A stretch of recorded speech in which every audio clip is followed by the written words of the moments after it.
知らない刺激に疲れている時やから楽しい予定をいっぱい入れるの涙をつけまた会う日まで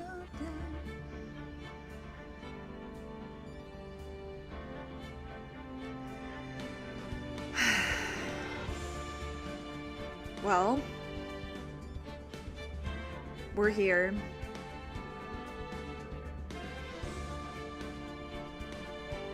It's a day that I knew would come and yet felt like would never happen.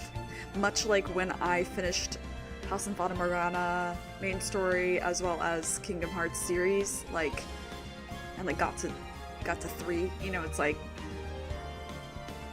a year feels like such a strange amount of time. It's both long and so quick. And this year had plenty of little surprises, both good and bad. And Ace Attorney with me again. Though this one less than it was, I think, the first time I was really, really, really into Ace Attorney. But I still love this trilogy so much. I'll have more to say about this trilogy later. But this is the last episode of the trilogy, the original trilogy at least. Last time we determined that Dahlia Hawthorne was involved in the case because Mystic Misty had channeled her, and then Maya was channeling her during the cross-examination. So she's done in rings. I've been watching the series on and off for a while, but I never sent a chat message before. Hi, groovy antagonist! What kind of groovy antagonist do you like? And thank you, yeah, you don't, don't be shy, but also there's never any pressure to do anything on this channel. Hey, Karma. Yeah. So, I will warn you, I did go to good old karaoke yesterday. I sang a lot. And as a result, my throat and sinuses are a little silly. So there might be some voice cracks, but we can just pretend it's emotion, because that's also going to be present. Anyway, let's get into this, shall we? It's also gotten very chilly. It was warm this afternoon, and now it's chilly in my little apartment. Oh yeah, we don't have a weird girl right now. Now then, before we proceed any further, I'm going to announce the results of the tests we had performed earlier. Right, because we needed a blood test. Tests? Yes, tests. On the bloody dagger that was found stuck in the pine tree. Oh yeah, that. I totally forgot about it. Yeah, that's okay. Anyone who was playing this game and took a few days break might have also forgotten about it. Like me, until just now. That's the weapon that Maya Fey used when she fought with the victim. So what are the results? Was it the victim's blood, or...? Due to time constraints, a full test was impossible. However, there's one thing we can say with certainty. The blood that was on this dagger was not the victim's blood. Ooh. Dareja. So, that means... this is actually a really good question.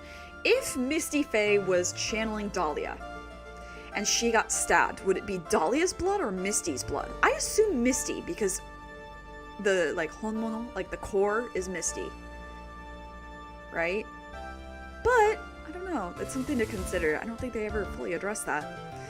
That is all. Now then, let's restart this trial. So it wasn't Misty's blood on the dagger. Then whose was it? Yeah, that means someone else got injured there at the crime scene. I'm sure both the defense and the prosecution know this, but this trial is rapidly coming to a close. Both sides will need to show some firm evidence with their claims. I understand, Your Honor. From what I've heard, the witness is dangerously weak, physically speaking.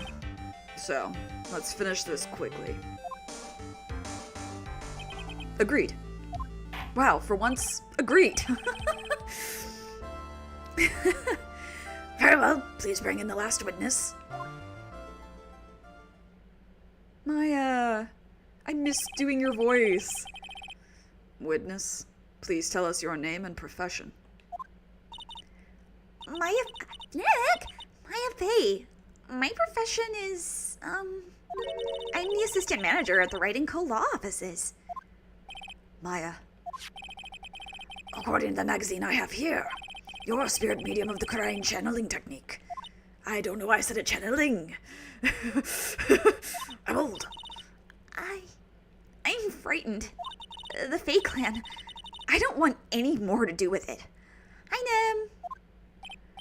Oh, Maya. The pain the Faye bloodline causes must be unbearable. Generational trauma. Very well. Now then, Miss Faye, when the event occurred, you were in the garden of the inner temple, and you witnessed the moment of Miss Elise Stonham's murder. Is this correct? I didn't see anything. Straighten up this instant, young lady. Huh? Pick your head up and speak clearly. There's always time for crying later. But Your mother was killed right in front of your eyes. There's nothing you can do to change that fact. But there's something you can do. You can finish this. You've been watching the whole thing, right? You've seen the witness come out, and you've seen us squeeze the truth out of him. Now it's your turn. Let's hear your testimony. I mean, she hasn't seen. Hey, Goto, she hasn't seen. Hey, King. On the night of the crime, what exactly did you see happen? Witness, if you please. yes, Your Honor. I don't think she's ever been a witness in any of the other cases she's been in. Strangely enough. I was passing through the garden on the way to a spare prep room when it happened. He's a little confused about how channeling works. He's doing his best. Suddenly, someone struck me over the head. I stumbled and ended up against the stone lantern. I think I screamed, "Help me."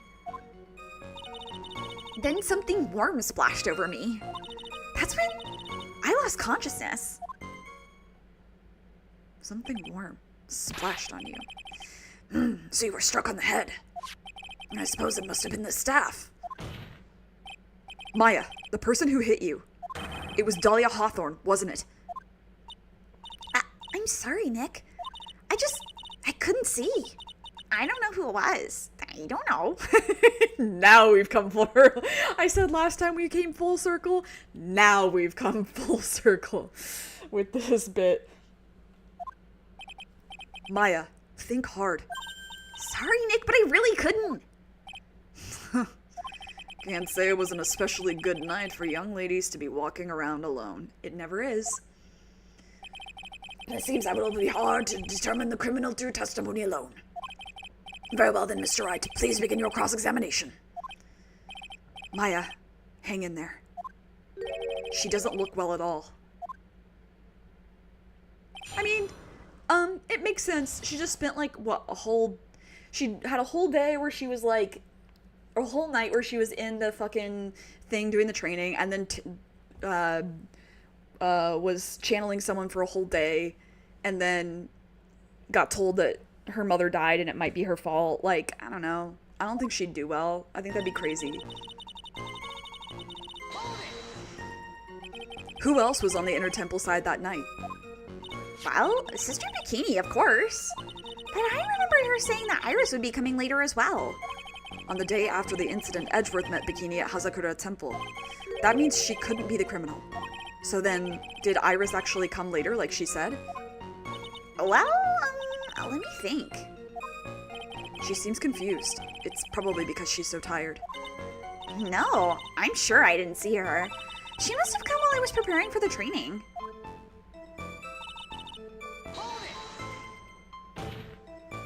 Who did it? Who hit you? Well, I didn't see who it was. I was hit from behind. You didn't see the person? But after that, your attacker was in front of you. How could you not see who it was? Oh, let me think for a sec. I'm sorry, I just can't remember. Maya is really having a hard time. What should I do? I'm sorry, Maya, I'm gonna do this. Come on, Maya, this isn't making sense. Why didn't you see this person? Well, let me think. It was, Oh yeah, that's right! It was dark, that's it! It was dark. It's not good to have too much light around when someone is undergoing spiritual training. Come to think of it, there was an earlier testimony to that effect as well. So it was dark in the garden on the night of the crime. Which is why she didn't see her attacker. I thought maybe she was trying to hide something, but I guess not. Judging by the testimony thus far, the identity of the attacker was most likely the spirit that was channeled by Elise Donham, Dahlia Hawthorne. Very well, please continue with your testimony. What happened after you were struck on the head? Ouchie, ouch. Oh, I'm sorry, I'm yawning again. I'm eepy. What happened afterwards? My attacker was in front of me, blocking off my escape. I think. You think? After getting hit like that, I was in a state of panic. There were only two things rolling around in my mind at the time. Well now, this is beginning to get interesting. So what were the two things rolling around in your mind? My name is Maya Fey. 1 + 1 = 2. I love her. You see, for some crazy reason, I was afraid I was going to lose my memory. I know it's odd considering my life was in danger, but like that's how it was. She was doing the stroke test. Sometimes when I'm like, is this a stroke? I do the alphabet forwards and backwards and then count to 20 in 2 languages.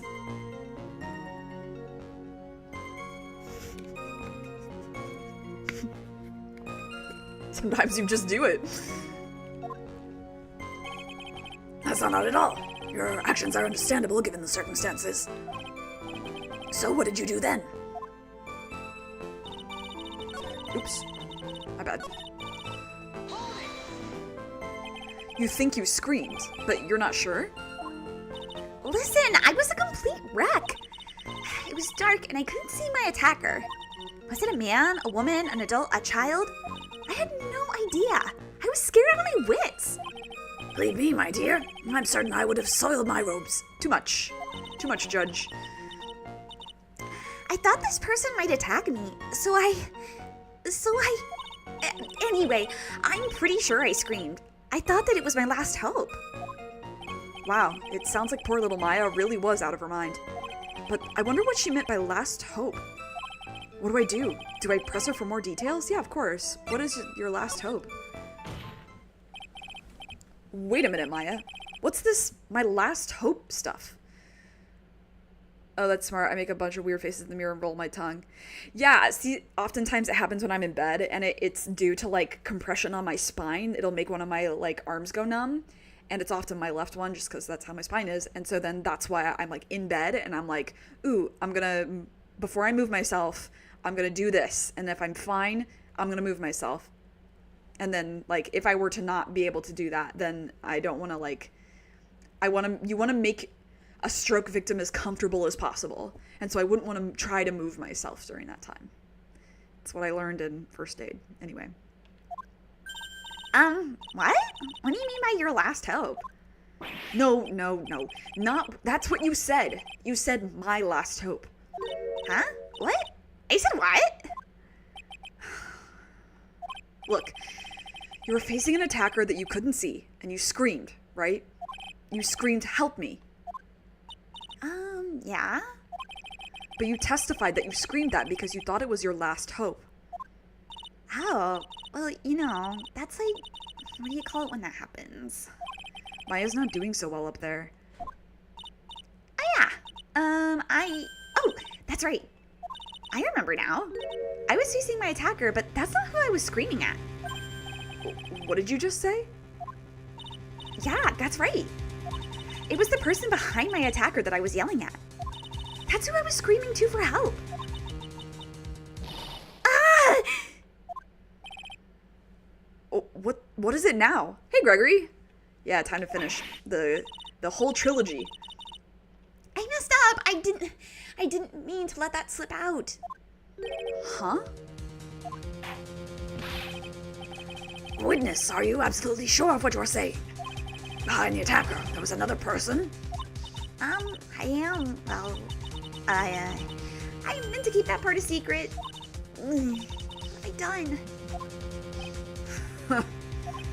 It takes a ton of pressure to make a diamond. That's what I always say. A ton of pressure. You're in a court of law here. You can't make things up or try to hide things in this chamber. Witness, the information you just presented is vital to the case. I want you to add it to your testimony. Hey, Tetra! Long time no see! I hope the job is going well. A man? Who was this man? Well, you see, I couldn't see. You couldn't see? She's used this excuse twice now. Well, you know, lantern light isn't very bright. Lantern light, did you say? There's a great big stone lantern in the garden. They always light it when an acolyte is there for training. Hey, you know what they say, under the lantern darkness reigns. So I could see the person that was further away, but not my attacker who was closer. Plus, there weren't any other light sources in the garden at the time. Sounds like bullshit. I love you, but... You don't mean... Was it... I didn't know at the time, but... I think it was probably blood. Is she saying that the... Is she saying that's when Miss Donan, who was channeling Dahlia, was stabbed in the back by the killer? At that moment, I was paralyzed with fear. I was just sitting there in the snow. I'm sure blood had got on everything around me. Ooh, that's interesting. Okay. Putting a pin in that one. So what happened next? I don't remember. How were you saved? You don't even remember that? No. I haven't got any idea. I really don't know what happened at all. That's too bad. I've worked side by side with Maya for 2 years now. I can tell when she's trying to hide something by how she acts. And right now, I'm absolutely certain she's hiding something. I mean, she even said so. Hi, Maddie. Yeah. Yeah, sorry about the time zones. They are so evil. What if we all just lived in the same time zone? Wouldn't that be nice?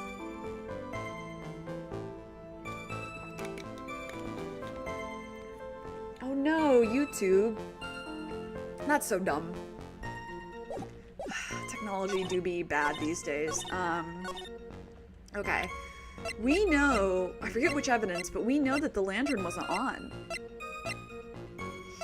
I don't remember where that info it was. Yeah, this. Sorry, love. So there was a man standing behind your attacker? Yeah. That man. He's the killer. He stabbed her from behind. He's the one who killed Elise Donan, otherwise known as Misty Faye, your mother. The killer? Maya, you know who killed your mother, don't you? What is the meaning of this, Mr. Wright? To be frank, Your Honor, I think she is in shock and quite confused. That's why she hasn't noticed the huge problem with her testimony. Huh? What do you mean? What problem? Maya, on the night of the crime, that stone lantern was out of commission. Huh? What? It's true. There was no light anywhere in the garden that night. That's not actually. Well, actually, there was the lantern, the small lanterns that were lit. No! Order. Order in the court. Mr. Goto, explain this. Add the pureness of milk to the perfect clear darkness of coffee. Stir. That is the state of the witness's mind right now. A cup of cafe au lait. I can only say it when I do the Japanese. Cafe au lait. Yeah, okay. Cafe au lait. I don't like French. Cafe au lait. Is that even illegal? Mr. Trite's words are the milk and you are the spoon, Your Honor. I'm a spoon. I'm no spoony bard, I'll have you know. Nice. You must have noticed it too, Trite. This witness's mental state is highly unstable right now. It's not hard to understand why she would make a little mistake like that. Sorry, but that's not going to cut it. What did you say? If there truly was no light in the garden, then there's a fatal contradiction in the witness's last bit of testimony. Nick. May I? No, Maya. You've known me for 2 years. My name is Maya. No, I mean like, may I? Oh, okay, yeah.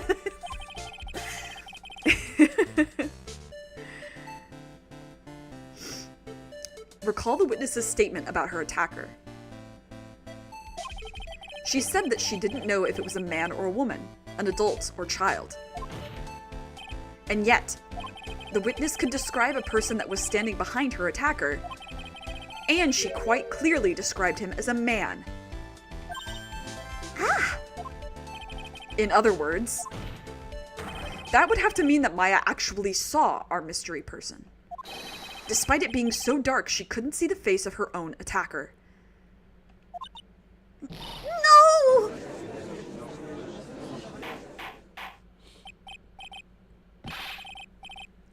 Order, order, order. What in the world does this all mean, Mr. Wright? Are you saying Miss Faye saw the real killer under pitch black conditions? Mayonnaise. I'm sure that's a joke in the Japanese since she is mayoi. Oh my god. I don't know if you guys just heard that pop noise. That was my knee. That has been needing to happen for literally weeks. It was obviously an adult child woman man. Me. It was me. Trite. Do you have any idea what you're proposing? How could she have seen in the dark? There was no other light source at the scene. There are some things that you can only see in the dark, Mr. Goto. Maya, you did see who the killer was in the dark. And now, you're trying to cover for him. Cover? For the man that killed her mother? There's only one conclusion I can draw from this. You know who this man is. Please, Nick. I don't know anything. Please, I'm begging you. You talk a good game, Trite. But let's see if you can walk the walk. That's the nicest he's been to us. It was pitch black. So what could the witness see? I'm calling your bluff. No, Nick, don't! Please, stop! Maya is dead set on protecting this guy. The man who murdered Maya's long-lost mother. But I can't let him get away with it. I'm a lawyer, an officer of the court. I'm here to find the truth. All right, Mr. Wright. Time to show us what you've got. Who was this person that you say Miss Faye saw in the darkness? Guys, I don't want to. Hey guys, what if we just ended it here and then pretended that we did this finale?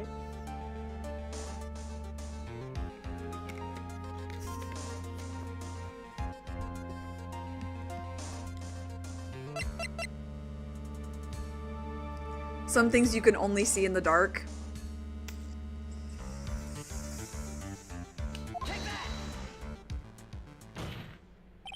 Because it was pitch black, Ms. Faye was able to recognize the killer easily. We shut off the game and play something else. I boot up Pokemon Snap. I'm sure the court would like to see for itself how this is possible. Yes? What? But how do you propose to show us something like that? It's easy. We just need to recreate the conditions of that night. Conditions? Your Honor, the defense officially requests that all the lights in this courtroom be turned off.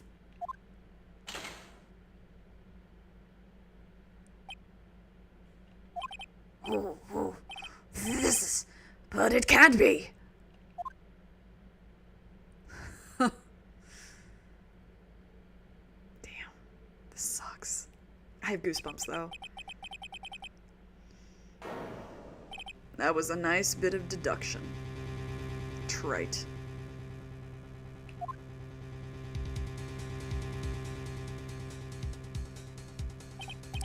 Well, everyone, this is the man Maya saw on the night of the murder. Order, order, order! Prosecutor Goto, what is the meaning of this? So I didn't suspect Goto and tried Pearl's mom first because I thought without us knowing yet she might have died.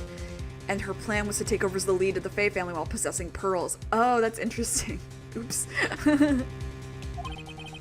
Surely you must be shocked to hear yourself accused of such a thing. Why aren't you denying it? Your Honor, you're asking the wrong person. What do you mean by that?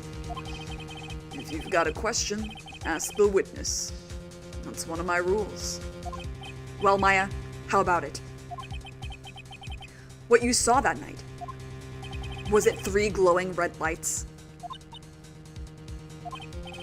Well, witness, answer the question. You're wrong. I never saw that. Maya! You thought the person that stabbed my mother was a man for a totally different reason. What? Witness, Mr. Wright, what the... Stop. Okay. Hold on, I gotta do something really fast. Hold on, I gotta send a text really fast. And I have to explain why this is so funny to me. Who watches Smosh in this group? Like, current Smosh?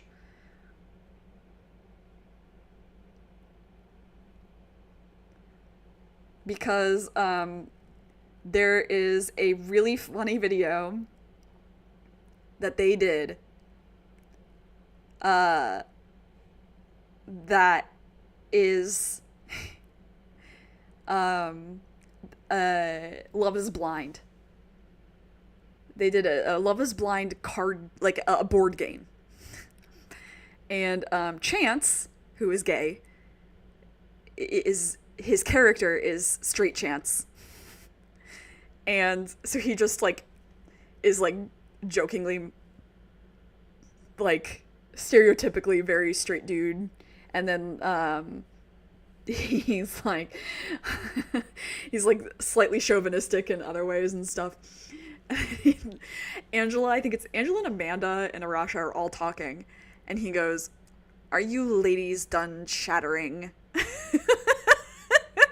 And that's him. That's basically what's happening. And my friend of the channel, Megan, loves that quote, and I do too. And she loves this character. And she said, I just sent it, and she just said, ha ha ha ha ha ha ha ha ha ha. Oh my god, in all caps. We love to see it. Okay. Moving on. Stop your chattering, Your Honor. Chattering? If it's worth asking, ask the witness. That's one of my rules. All right. Well then, let's continue with the testimony. Please tell us how you knew the killer was a man. Oh, new message. Straight Chance is just Goto. Much to think about. Yes, Your Honor. I also highly recommend the Love is Blind Smosh episode. It's so funny. I didn't realize it until after I woke up, but Yeah, I can't recommend it enough. It's so funny. It's the video that got me back into modern Smosh. when I came to, I was just lying there on the training hall floor. By the time I got back to the garden, the place had totally changed. The torches were lit, and the body was gone. All of the snow around the stone lantern had been carefully cleaned up, too. Since the person did all that work alone, I just assumed it was a man. Oh, Maya, you're such a bad liar. I love you.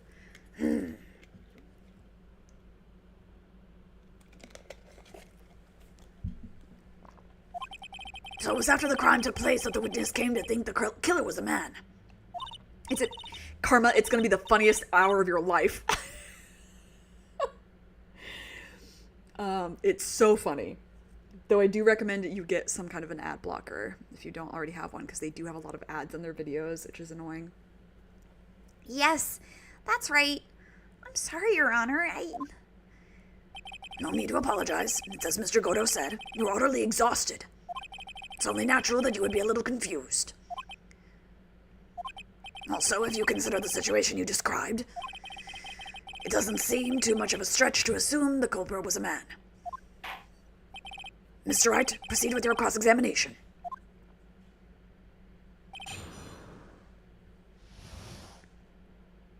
It's very funny. That one and Gentleman's Mario Party are like two of the ones that we quote the most, I think. So you lost consciousness when you were in the garden. Is that right? Yes, I think. I think it happened when the victim was stabbed.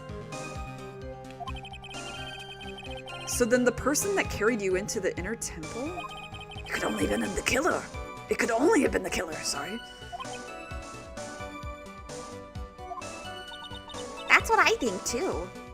Like, if you find me if you're watching my streams and you find me funny, you'll definitely find these Smosh videos funny that I'm recommending. Maddie, I love you, Maddie. Thank you. It's because I know marketing. I did it for work. So the killer carried Maya into the inner temple.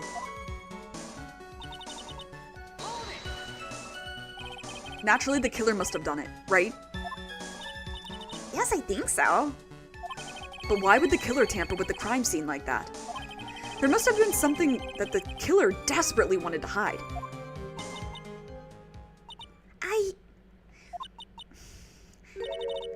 I don't know. It was right there. I'm so sorry. I know this is serious, but it was right there. What am I to do? It looks like she doesn't have enough confidence. I think I need to gather some more information before I ask her again. Okay, we'll come back around. The torches were lit. The torches were lit? Yes, that's how I noticed that the whole scene had changed. I'm going to say it was the killer who lit the torches. I mean, who else could it be? The killer probably lit them since it'd be impossible to do any cover-up work in the dark. However, if that is true, there's one thing that still bothers me. Why did the killer go to the effort of moving the body? Look, I can't help it, I have superior taste. No, that's not true. I'm just really picky. I don't know, Your Honor. That's true. It's hard to see how that would be of any advantage to the killer. The only one who would gain anything from that would be the only person that was at the inner temple, Maya. Very well, let me hear some more about the condition of the crime scene.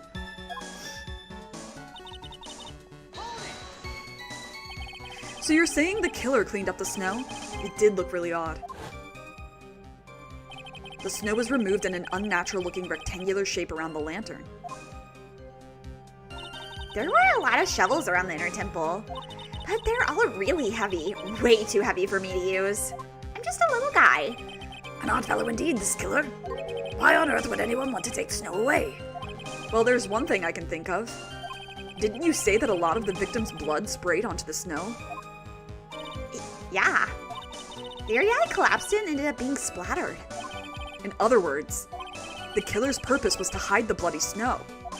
I think that's the most reasonable explanation. Perhaps. However, there's something that's bothering me. If the killer just wanted to hide the snow with blood on it, there was no need to remove that amount. That's true. He could have scooped up just the snow that was stained with blood. Except if he couldn't see the color red. It looks like there are some mysteries behind this issue. But I think this will help explain them. So you're saying that you never saw the killer, right? Yes. But earlier you very clearly stated that you saw a man behind your attacker. Nick, I'm sorry. The killer certainly went through a lot of trouble. Moving the body by pendulum, manipulating the crime scene. But for what purpose? Why do all that? Maybe Maya knows more than she's letting on. Okay, so I think it was this one. Naturally, the killer must have done it, right? Yes, I think so. But why would the killer tamper with the crime scene like that? There must have been something that the killer desperately wanted to hide. The truth is, when I saw the crime scene, I felt something. You did? Yes. I felt like the killer was hiding the evidence from me. For my sake. What? Hiding it for you? Everyone knew that I was the only one at the inner temple that night. If Sister Bikini had come back and looked at the garden, she may have thought that you had done it. No, she definitely would have thought so. And you're saying that's why the killer cleaned up the crime scene to make it look like nothing had happened? yes, I'm sure of it. Well, that's certainly an important piece of information. I want you to add that to your testimony. Yes, Your Honor. This feels bad.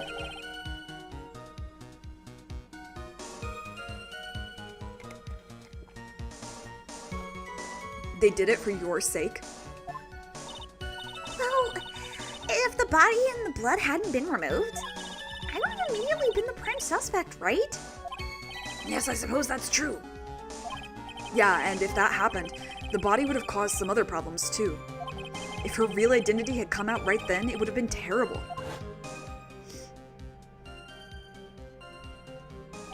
Master of Kurain killed by own daughter. I don't think Maya would have been able to handle it. But still, it's rather difficult to fathom the killer's motives. What reason is there to go through that much trouble to protect you? Oh, I think I know. Oh, I think I know, guys. That's so sad. Guys.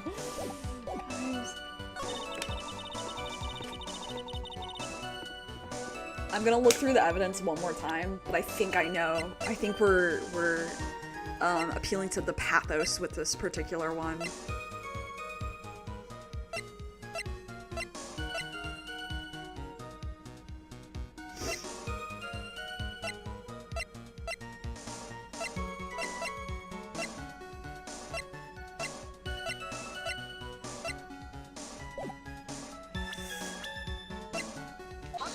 Okay, no.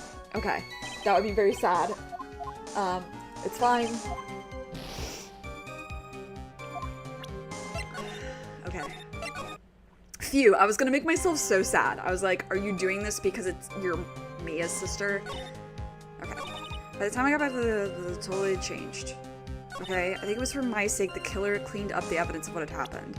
Okay, why would he have cleaned up what had happened? Because he couldn't see it, right? What proves that he can't see? Is it his profile, I suppose? Let me see if there's any...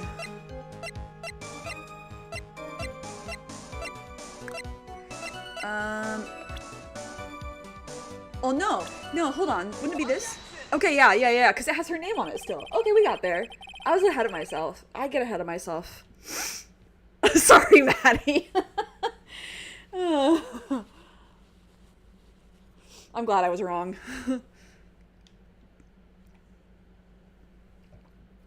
The body of Elise Donham was carried all the way to Hazakura Temple's courtyard. Then, at the garden, the real scene of the crime. The snow that we suspect was covered in blood was scooped up and removed. It's reasonable to believe all this was done in an attempt to hide the true crime scene. Wow, the true crime scene. Peak me. However, there's still one matter that seems somewhat odd. Oh, and what would that be? You must have figured it out by now, Mr. Goto.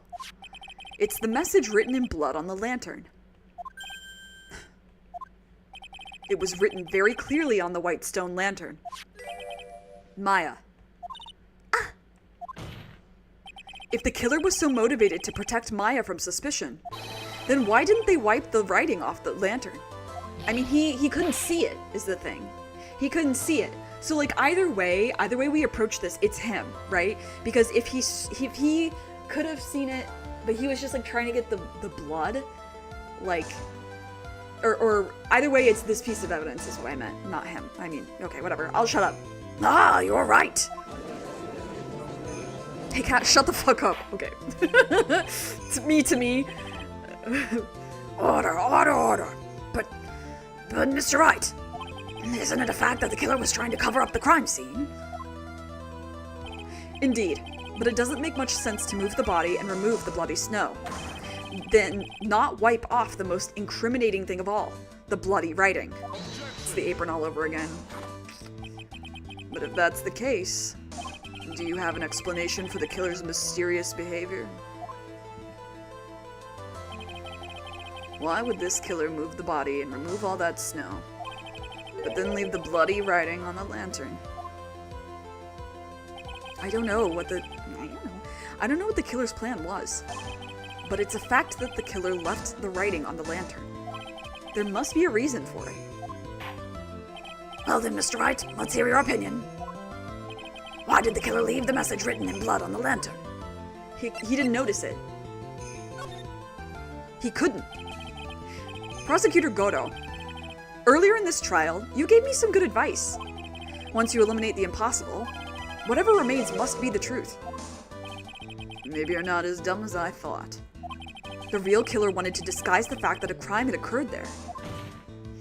If that's the case, they wouldn't have left the bloody writing on the stone lantern on purpose. Therefore, it must mean that they didn't notice it. But that doesn't make any sense. The torches were all lit and everything. There's no way any normal person would miss something as glaring as that. Any normal person, Maya? You're right. There is no way any normal person would. Phoenix and I sharing the brain cell. What? What are you trying to say, Mr. Wright? There's only one person involved in this incident who could have missed seeing the bloody writing altogether. And who would that be? Who is the person that could have failed to notice the bloody writing? It's not looking good for you, King. You're the only one. Mr. Goto, this is what you said yesterday. My eyesight is pretty messed up. Even with these huge goggles on my head, I still can't see everything. You can't see everything? Is that correct, Mr. Goto? This lantern was submitted as evidence today. I would like the court to think back to the moment it was first presented. This lantern? There's something written on it. Why? It's written in blood. Nonsense. This lantern, it's as clean as a whistle. Mr. Goto, just admit it. There are certain colors you can't see, correct? You can't see red on a white background, can you? That's right. We went through this once before. During the poisoning case at Très Bien. Très Bien! This is the apron the delightful Ms. Bird was wearing at the time, and somehow spilled coffee on. There's something still bothering me, Mr. Goto. Why have you not explained the bloodstain to the court? Bloodstain? What bloodstain would that be? Don't play games, prosecutor. The blood-colored stain that's smeared all over the apron. That's ridiculous. No one told me anything about a bloodstain. Oh, King. You could see the coffee on the white apron, but you couldn't see the ketchup because it was red.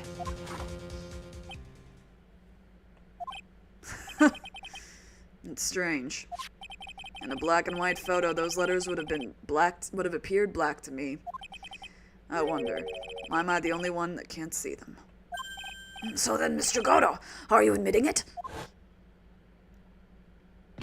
Are you admitting that you can't see the red light? That's a really hard thing to say. Are you admitting that you can't see the red writing on the lantern?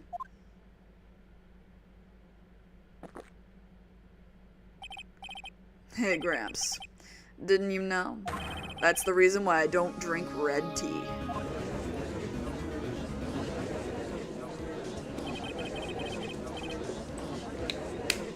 I wasn't sure about it until now. I just can't believe it. Prosecutor Godot is the murderer.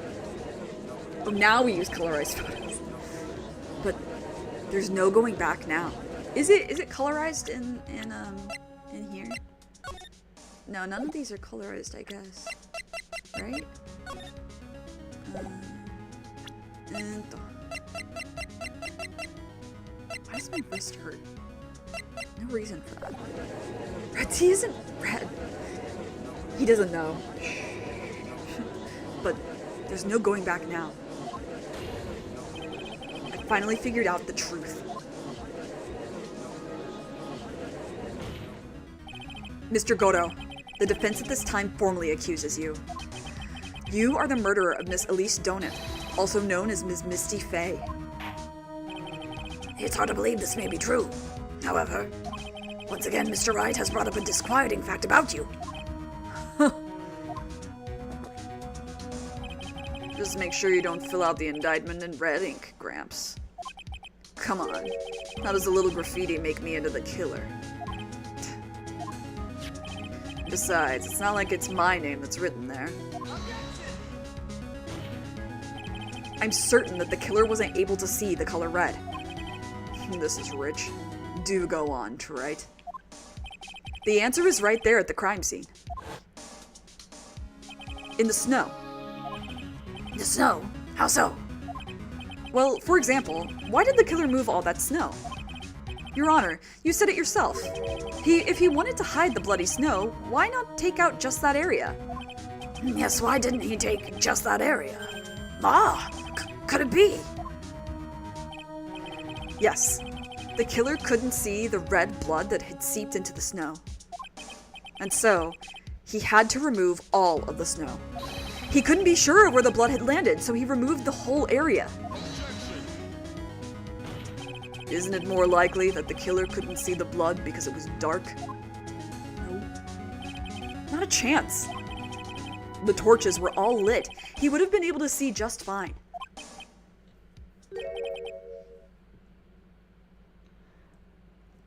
It seems that once again, this trial has taken an unexpected turn, to say the least. Can you explain this, Mr. Godo? Hold it! Wait just a minute. Maya. What is it, witness? Mr. Godo isn't the killer. After all, he didn't even come to the Inner Temple until 2 days after the murder took place. He didn't show up until after that old bridge got fixed up. Objection. Maya. You can't testify to something like that. Why? What do you mean? I may not look it, but I'm... After the murder happened, you didn't even exist. She didn't? I'm afraid I don't follow. Are you senile, old man? We established this just a little while ago. After the murder, this witness was unconscious for a long time. Because she was channeling Dahlia Hawthorne. Oh, that's right. Please, Your Honor, let me add to my testimony. Nick, please listen to me. Maya, do you plan to cover for Godo no matter what the cost? If that's the case, then I've got no choice. Your Honor, let's hear her testimony. If it means we're going to hear the whole truth, I say we should not silence her. Nicely done, Trite. Gregory, Dahlia. Oh. Very well, let's hear the witness's testimony. Please tell us what happened at the Inner Temple after the murder. Yes, sir. After I woke up, I began channeling and my spirit left me, as it were. But little Pearlie was there at the Inner Temple, too.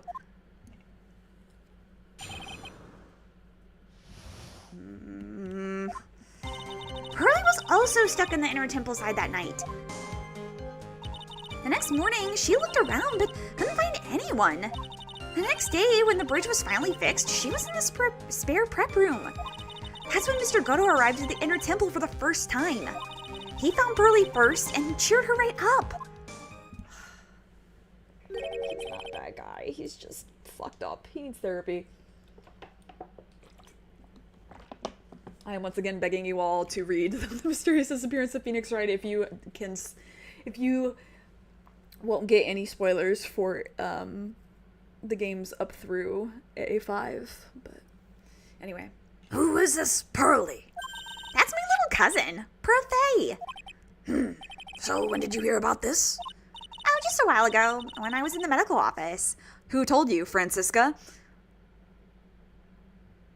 Because she was there when we saw Pearl again. I'm sorry.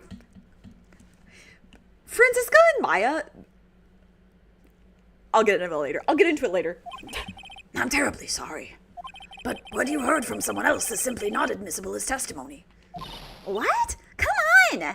Pearlie would never tell a lie. She's like 9. She's a way more honest person than I'll ever be.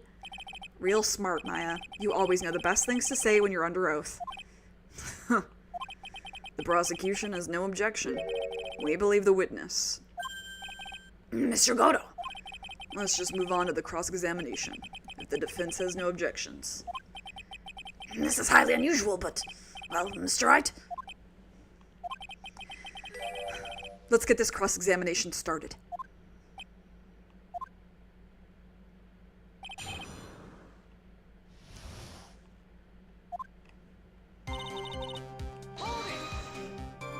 So, where do you think?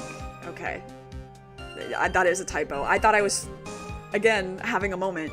So, where do you think Pearl slept that night? In the spare prep room next to the training hall, I guess. There's a rule that you can't enter the training hall during an acolyte's training. But even so, why did she go to the Inner Temple in the first place? It seems that Pearls became very worried about Maya. She knew that the spiritual training I was about to undergo was very intense. Pearls was supposed to channel Dahlia Hawthorne, but she couldn't do it. That's why she headed to the Inner Temple. However, Dahlia Hawthorne was already there, possessing the body of Elise Donim.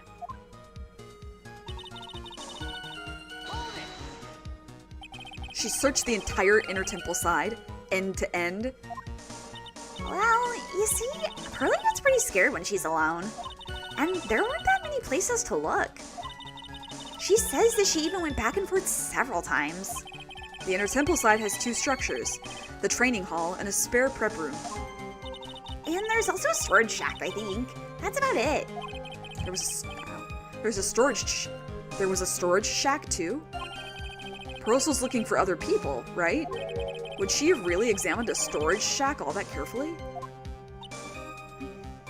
Well, if it was me, that would be the first place I would investigate. You could not be any more different from your cousin. So that means it's possible that someone may have been hiding in the storage shack.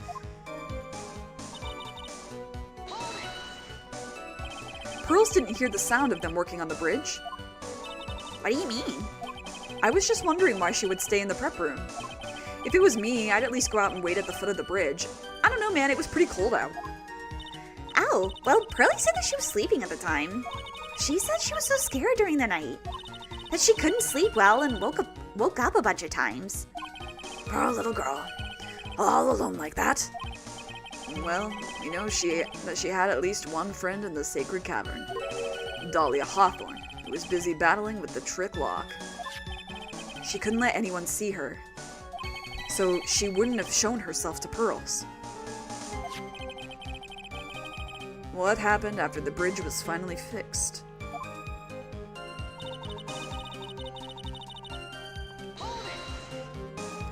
So it was your first time on the Inner Temple side, Mr. Godot?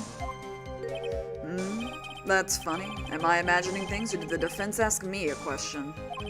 Mr. Wright, please save your questions for the witness. What you heard from someone else is simply not admissible as testimony. Those are your words, Your Honor. Touché, Mr. Wright. Oh well. What do you have to say, Mr. Godot? Hot nights and even hotter coffee. That's what I always say. If it hadn't have been for this case, I never would have visited there. A freezing cold temple in the mountains. I think I'll pass. So he had never visited Hazakura Temple or the Inner Temple, huh? You want to say something trite? In any case, I have to find a crack in Godo's armor. While I cross-examine Maya, that is. Very well, please go on with your testimony. After fixing the bridge, the policeman came over to the Inner Temple side, right? Yes. Then Mr. Godot. Eva, Pearly.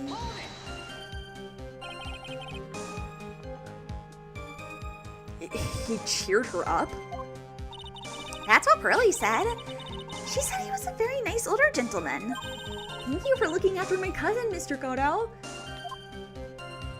And here I was thinking you were nothing more than a coffee addict.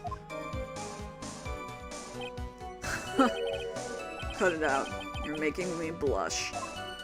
This guy is really beginning to get on my nerves, in more ways than one. What does that mean? What does that mean? What do you mean? The truth is, there aren't that many places to look on the Inner Temple side.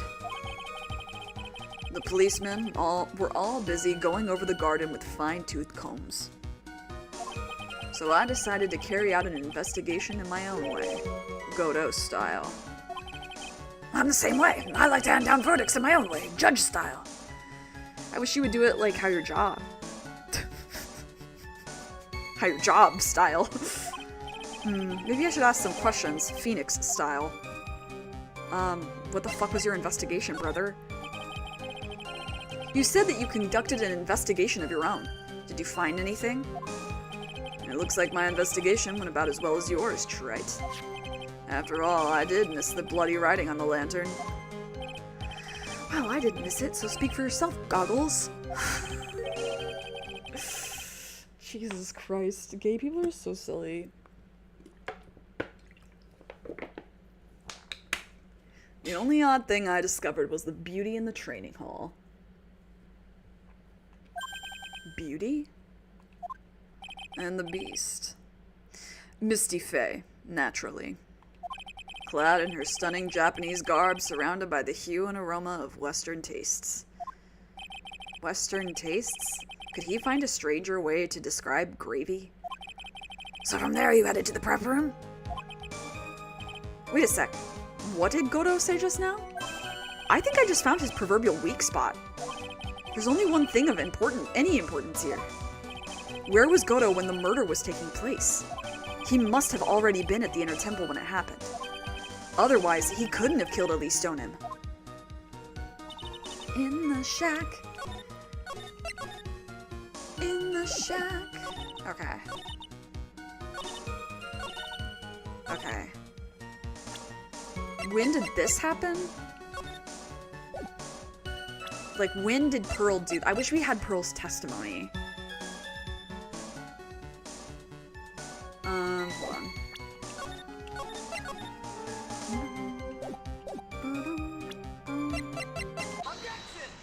Yeah. Mr. Godot. Yeah, I don't think this timing lines up, brother. The first time you crossed Dusky Bridge and went to the Inner Temple was long before the murder took place. Because you, in order for you to have seen her in the Japanese outfit, in that scroll, you would have had to arrive before Pearl dumped gravy on it, which was in the morning after the murder had happened, I think. Why do you say that? Because he just made one fatal slip-up. The hanging scroll in the training hall? Hanging scroll? But Mr. Godot is right. That scroll shows a picture of my mother. Maya, I know you know who it is, but here's something you didn't know. by the time the bridge had been repaired 2 days after the murder, the hanging scroll in the training hall looked like this. What's that wonderfully delicious smell? The morning after the crime, someone covered it with gravy. Gravy? But why gravy, Nick? Because gravy was much more than a condiment to the culprit. Well, Mr. Goto, if you really hadn't seen the hanging scroll until after the murder, you wouldn't have had any way of knowing that it was Misty Fey. He might argue the sigil, though. Wait a minute, Nick! Yes? Take another look at the hanging scroll. Oh, I think she'll probably argue it. Look, at the top! There's a crest there! Ah, that. It's the mark of the master, correct? Exactly! So if you know the meaning of the mark... And you could guess that it was a picture of Misty Fey on there. True, but Mr. Goto described what was underneath like this. Clad in her stunning Japanese garb, surrounded by the hue and aroma of Western tastes. Oh. Yes, it's possible that he knew what the crest meant. However, he couldn't have known that she was wearing Japanese clothing. Mr. Goto, on the day of the murder, you were hiding at the Inner Temple long before the crime took place.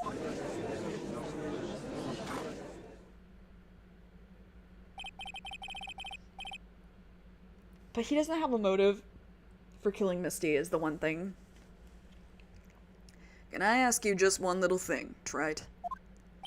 What is it? This whole theory of yours. It all rests on a certain assumption. That I knew beforehand that a crime was going to be committed. Ooh, that's right. That's right! Otherwise, there's no reason for him to sneak onto the crime scene. Of course Mr. Goto knew about the plan. Huh? What did you say? Is it really possible that another person knew of the plan? Yeah, well, there's lots of people who knew about it beforehand. Because someone had opened this letter. This crime was actually planned over a year ago. Morgan Fey authored the plan for her daughter's future. And these instructions were hidden somewhere in the Fey Manor for a year. However, by the time little Pearls found these instructions, they had already been unsealed. Unsealed? Yes, the killer had read these instructions long before Pearls ever found them. That's how he knew the crime was to take place at the Inner Temple. And you still insist this crafty killer is me? You bet I do.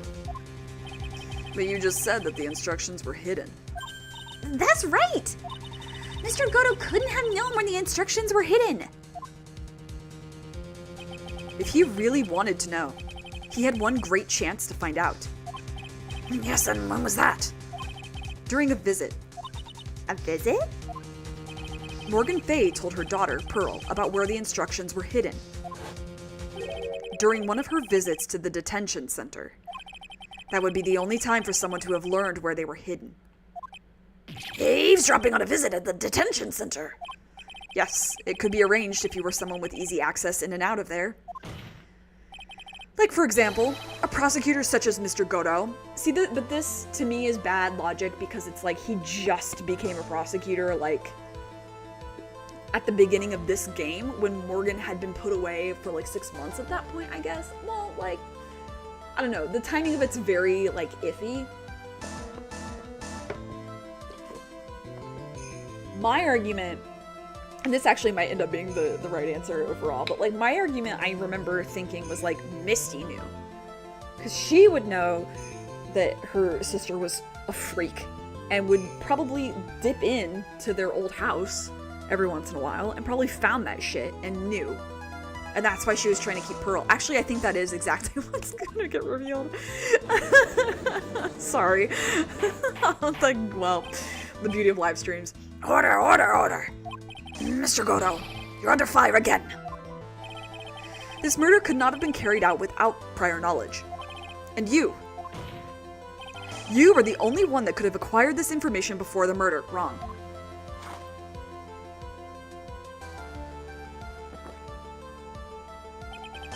Humans are afraid of the dark. And yet, at the same time, we're fascinated and bewitched by it. Maybe that's why humans drink the darkness that is coffee. Sorry for always asking, but what does that mean? He's just implied about it.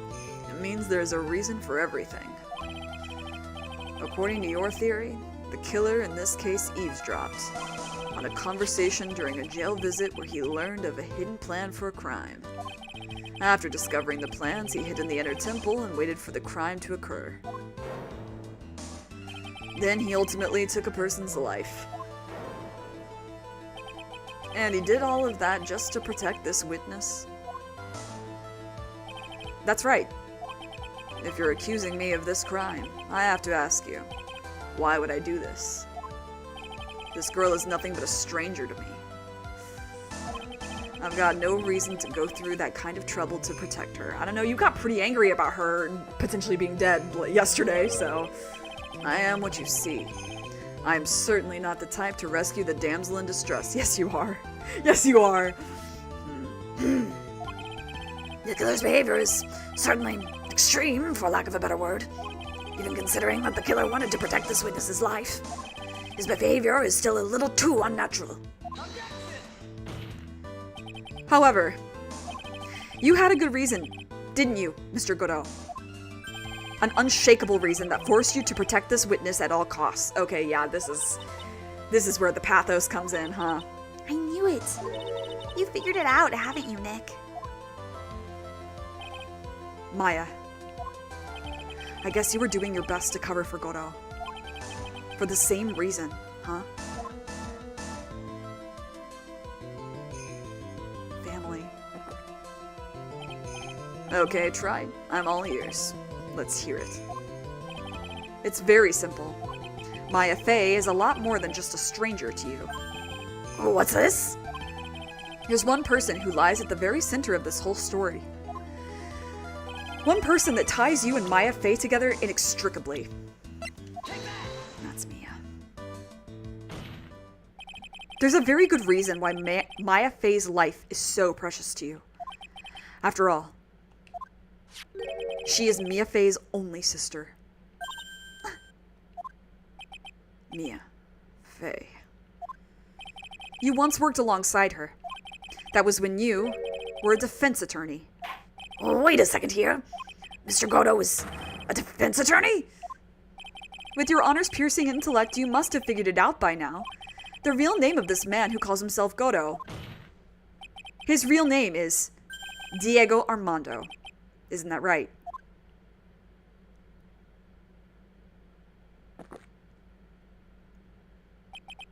The last time someone called me by that name was over 6 years ago. Diego Armando. That name rings a bell. It should, Your Honor. All of this is related to a single case. A case in which a convict named Terry Falls killed himself. Mia Fey's first time in court. The tragic outcome left a deep wound in her heart. She knew that behind it all was a heartless, scheming demoness in disguise. But in the end, Mia couldn't tear off that disguise. However, there was one man who reached out to help her. Diego Armando, a senior defense attorney at the office where Mia worked. It's my fault! It's all my fault that Mr. Falls killed himself! Mia, you can't cry yet.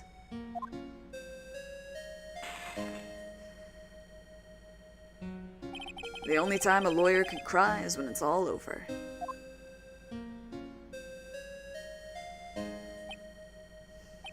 I was moved by her. The way she put all her faith in her clients.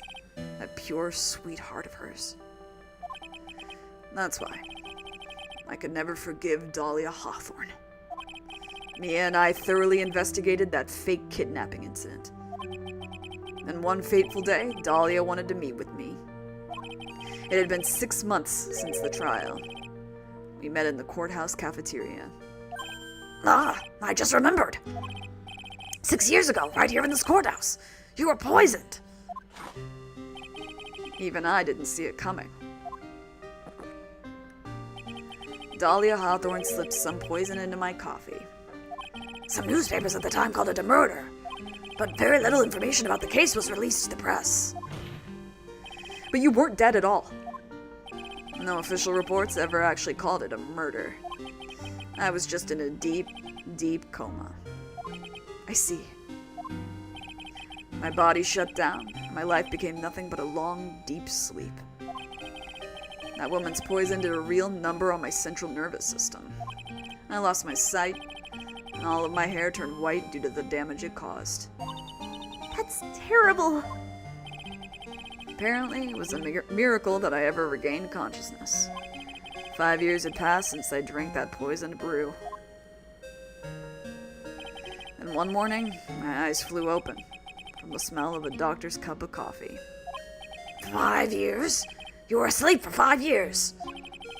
And the worst possible news was waiting for me.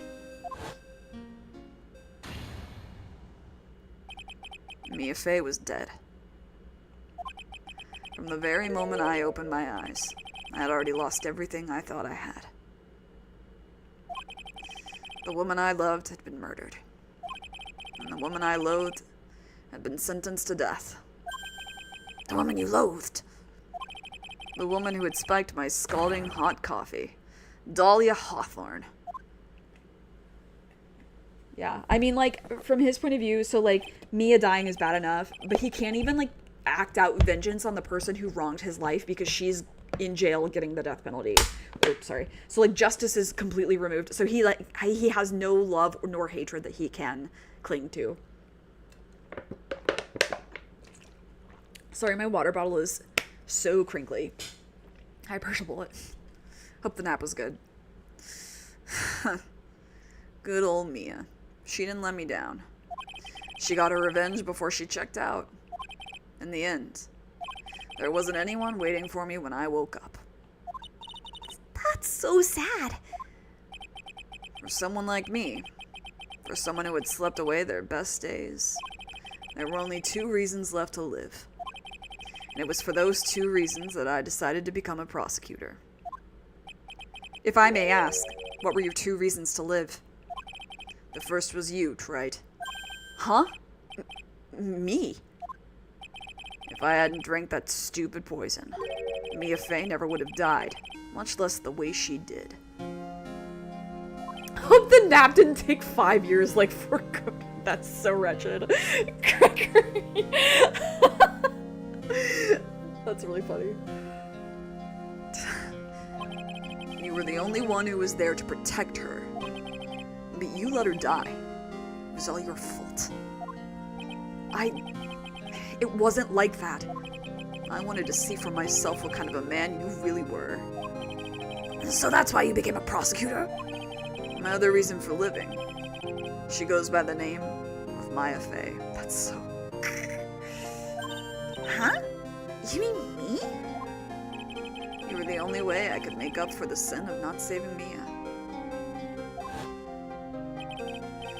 1 year ago, when the Crying Village incident was resolved, it was obvious that Morgan Fey was planning something. Whatever her evil plan was, I was determined to stop it. My role as a prosecutor put me in the perfect position to do something about her. That's how you overheard Pearl's visit with Morgan at the detention center. I feel like Godo right now. Yeah, I took a 2.5-hour nap this morning, which was weird. I knew that the time was drawing near. Since I knew the plan, I thought I could foil it. My goal was to outwit the plan. I thought if I could do that, I could keep that girl from being caught up in it. That makes sense. If Pearls had known that the actual purpose of the plan was to kill Maya, she never would have helped out. Finally, the day of the plan was drawing near. I contacted both of my accomplices. Accomplices? Iris of Hazakura Temple and Misty Fey. Okay, Misty did know about it. Okay, that's what I thought. I especially needed the help of Iris. She was to take the fall in my backup plan in case we couldn't control Pearl Fey. But, how did you contact my mother? She had been missing for almost 20 years. Officially, yes. What? What do you mean officially? You've heard about it, haven't you? About the strong ties between the main family and the government? Now that you mention it, Bikini did say something to that effect. She said that the Master of Kurain had great authority. Even without her official position, Misty Faye still wielded great influence.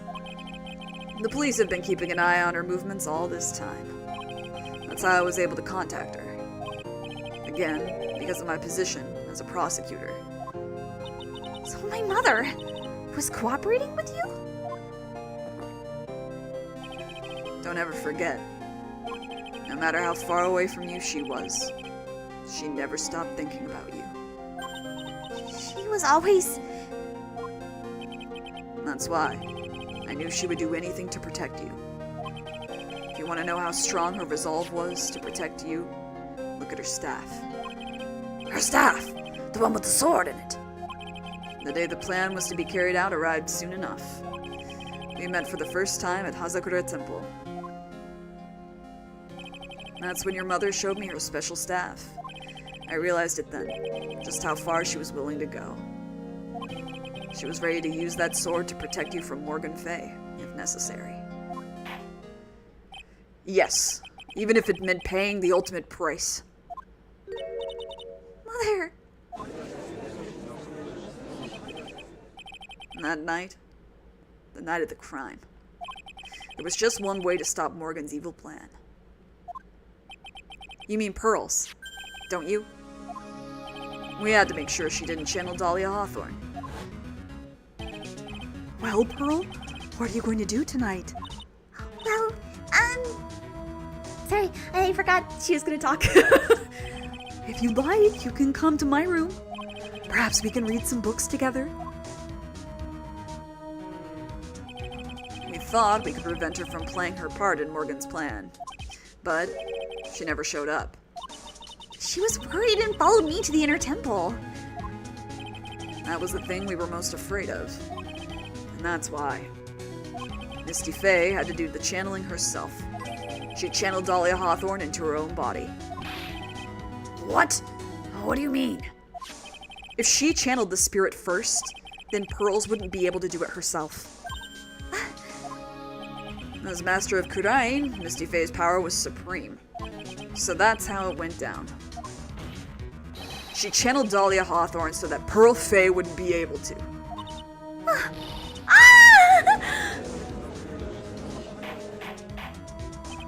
What? Is this true? My role in the plan was to make sure no one was going to hurt Maya Faye. That's why I hid myself at the inner temple. Just in case you needed to be saved from Dahlia Hawthorne. Godo. Anyway, that's all I'm going to admit to. Trite. Huh? There's no doubt about it. You're a great defense attorney. But you're going to have to do the rest yourself. The background leading up to this incident has been laid bare. There's just one question remaining, Mr. Wright. Who killed the victim? There are only two possible suspects right now. Maya Faye. And I'm sad to say, you, Mr. Godo.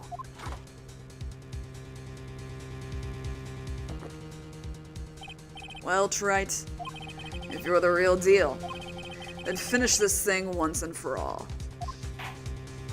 Show us beyond a shadow of a doubt that you can finish this on your own. No, Nick! Please don't! Maya. I heard the whole thing from my sister in the medical office. That's why I have to protect Mr. Godo. I can't do it. I can't testify against him. After all, he's the man who put his life on the line to protect Mia. And me, too. Maya, I know that. Nick. But even so, it doesn't absolve him of his crime. Please, Maya, testify. Miss Faye, your testimony, please. This is the final testimony. Don't bother trying to hide anything, because I'll know. I want to hear the truth from your own lips. I understand. I'm sure you're right. I'm ready now, Nick. All right, young lady. Tell us about the moments before you lost consciousness.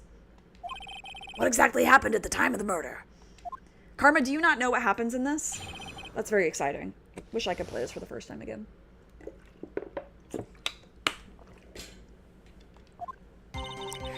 Just before it happened, I think I saw some red lights. 3 of them.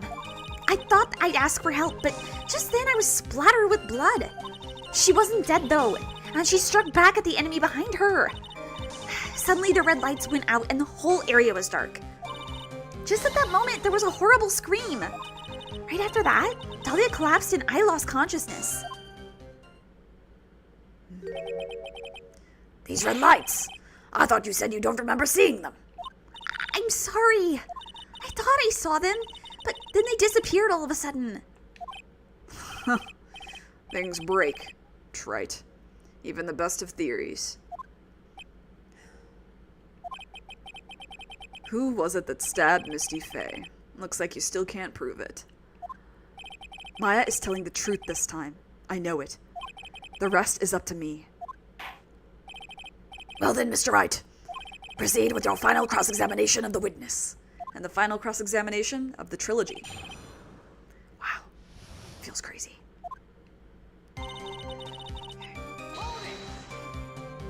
Lights shining in the dark? I don't think you could make a mistake about that.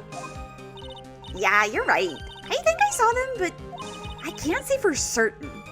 And I can't tell you for sure that they were from Mr. Goto's mask either. I don't get the feeling she's covering for him anymore, but... Go ahead. But just after that, you turned towards the lights and called for help. Isn't that because you thought the lights were coming from Mr. Goto's mask? Yeah, I guess so. Maybe that's what I was thinking at the time. But I can't remember. After all, there was a person I couldn't identify in front of me.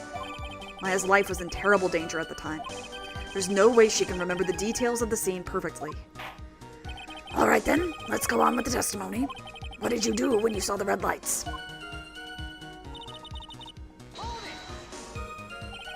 That blood. Was it Dahlia Hawthorne's blood? I think so, probably. Just at that moment, I heard a soft scream that seemed to be close by. It was a woman's voice. So that... So that was when the killer stabbed the victim from behind with the murder weapon. Isn't that right? Without a doubt, Maya was in the middle of a really dangerous situation. Anyway, the victim was stabbed by the murder weapon. What happened after that?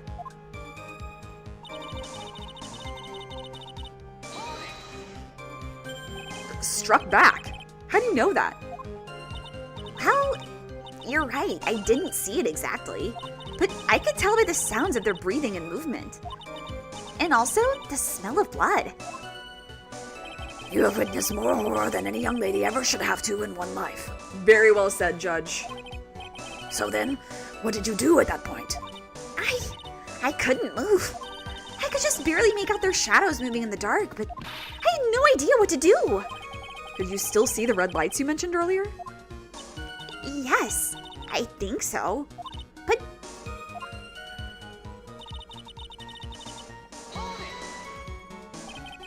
they went out. yes, suddenly I couldn't see them at all. What could it mean?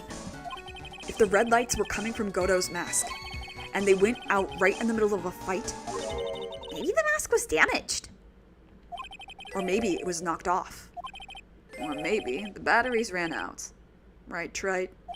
Or maybe those little red pinhead-looking lights just stopped working. What could have really happened then?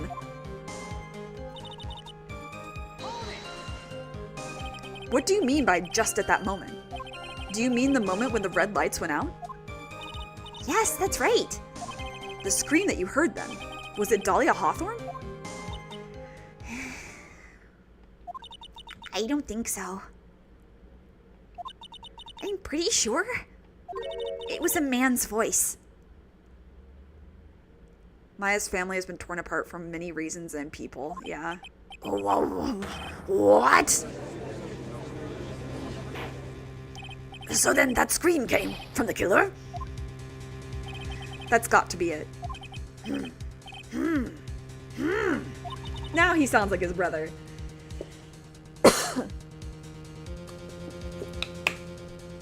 I think Dahlia Hawthorne must have taken the blade and attacked the killer with it. And then the killer let out a scream of pain, huh? After that, the killer stole the blade back and delivered the final blow. I guess. Well, Mr. Wright, seems to make sense to me. It sounds like a reasonable deduction, but I still kinda wonder. There's no other blood on that sword.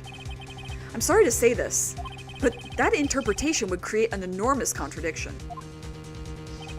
That makes sense. After all, my deductions are almost certainly never correct. Bless his heart. Remember the testimony she just gave? Before the killer let out a scream, Maya said she had already been splattered by the victim's blood. In other words, the blade and the staff had already been plunged into the victim. Is that right? She couldn't have struck back with a sword that was already stuck in her body. The weapon that caused the killer to let out a scream must have been something other than the staff. If you're so sure about that, then don't keep us waiting any longer, Trite. There's only one thing I can think of that could have been used as the weapon here. Dahlia Hawthorne had already been stabbed in the back by the staff. What could she have used to strike back at the killer? What do you have? A knife! No! Naturally, the dagger that the killer brought to the scene of the crime. Oh, that's right. I forgot about that. This dagger was found at the crime scene, stuck into a pine tree. Yes. Oh, wrong voice. Yes, a detective found that this morning and brought it to me. Dahlia Hawthorne struck back at the killer with this, and she managed to wound him as well. Just because he let out a scream doesn't mean that he was wounded. For all we know, the blood on the dagger could have been from the victim. No. You weren't paying attention. Have you forgotten that the blood has already been tested? Since we learned it wasn't the victim's blood, it must be the killer's blood. The killer must have a wound somewhere on his body. So you're saying the blood on this dagger belongs to the killer? Exactly. A DNA analysis of the blood would prove it beyond a shadow of a doubt. And yes, Mr. Goto, it would prove that it's your blood. Nice theory, Trite. Order! Order in the court! Is this the end? Have I done it? Even he won't be able to change the results of a scientific test.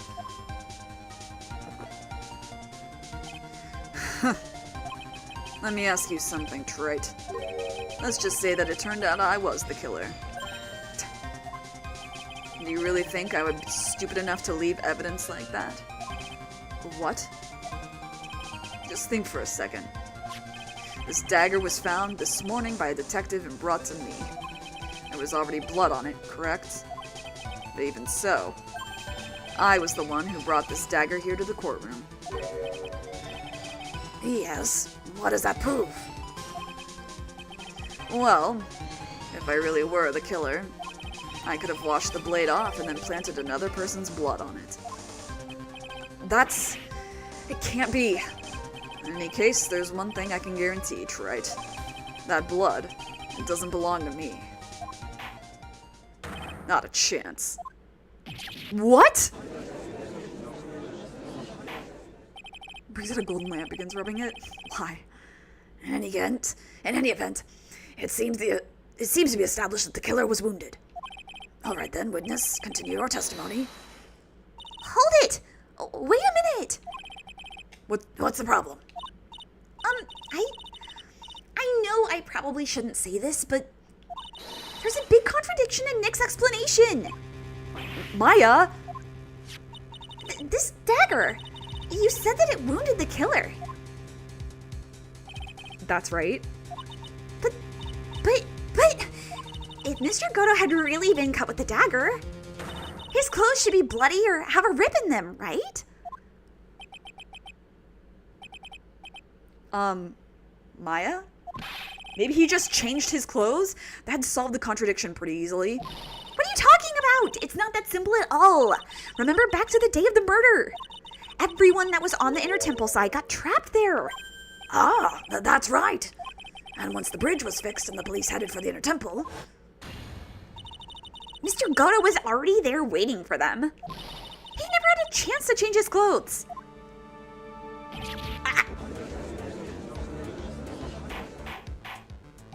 Order in the court. What the witness says is true. Well, maybe he brought a change of clothes with him. But no one could have predicted that the lightning strike would shut down the bridge. Why would anyone have brought a change of clothes? Did the judge take smart pills during the last recess?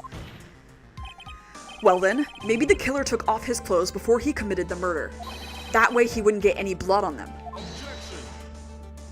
That's impossible, Trite. You know how cold it gets up there late at night? After a few minutes with no clothes on, you'd be frozen solid.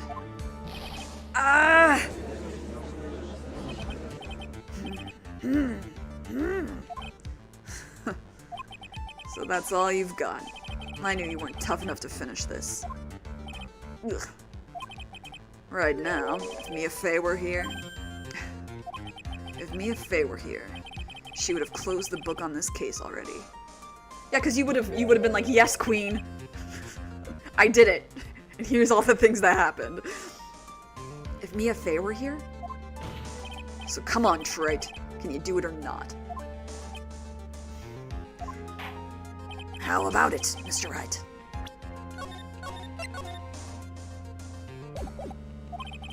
You've accused Mr. Goto of being the killer.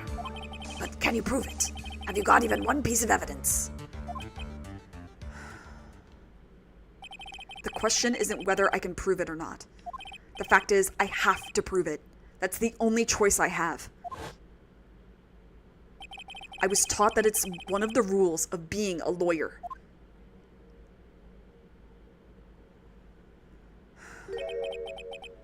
I can prove it. I'm going to bring your magnificent vengeance to fruition, just as you want it. Yo, let's fucking go.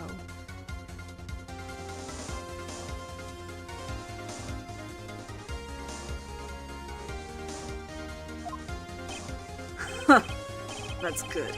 A fighter to the bitter end, right? Since there's just one piece of evidence that can prove your points, why don't we go for the unlimited penalty? Just like unlimited pursuit, maybe? Alright. Are you trying to pressure me, Mr. Goto? Because it doesn't matter to me. I've got the one piece of evidence I need. Give me a break. You've got nothing, right? So what do I do at a time like this? It's simple. I've got to think outside the box and approach this from a different angle. All right then, Mr. Wright. Let's hear what you've got. There's one thing I've demonstrated in the previous cross-examination. The killer was wounded. That was proven by the blood on the dagger. But we decided it was impossible for him to have hidden such a wound. If he had been cut by a dagger, there should have been a bloodstain on his clothing. No. There's one place. One place the killer could have hidden his wound. What did you say? Hidden?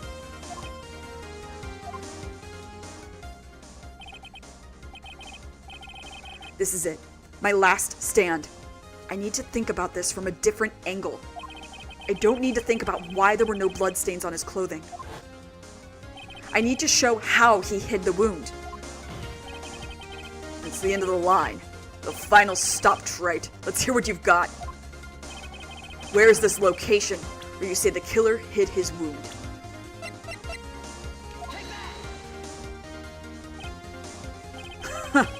I don't know what you're talking about. And frankly, I don't need to know. What I do know is that you'll never be half the lawyer she was. Isn't that right, Trite? Ooh, what was that just now? Mia. It can't be.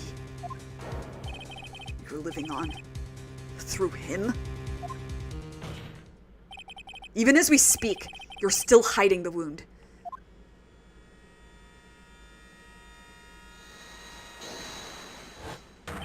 It's beneath your mask. During the fight, the red lights given off by the killer suddenly disappeared. Seconds later, the killer let out a scream. That's right. Your mask went flying off your face. Mr. Goto, would you mind removing your mask? If you have a dagger wound under there somewhere, then I'd say this whole case is solved.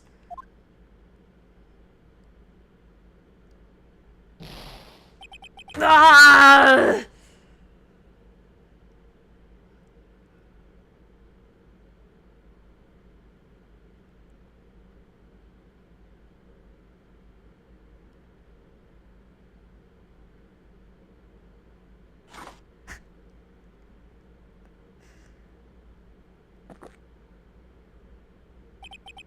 Just now, I saw her spirit in you.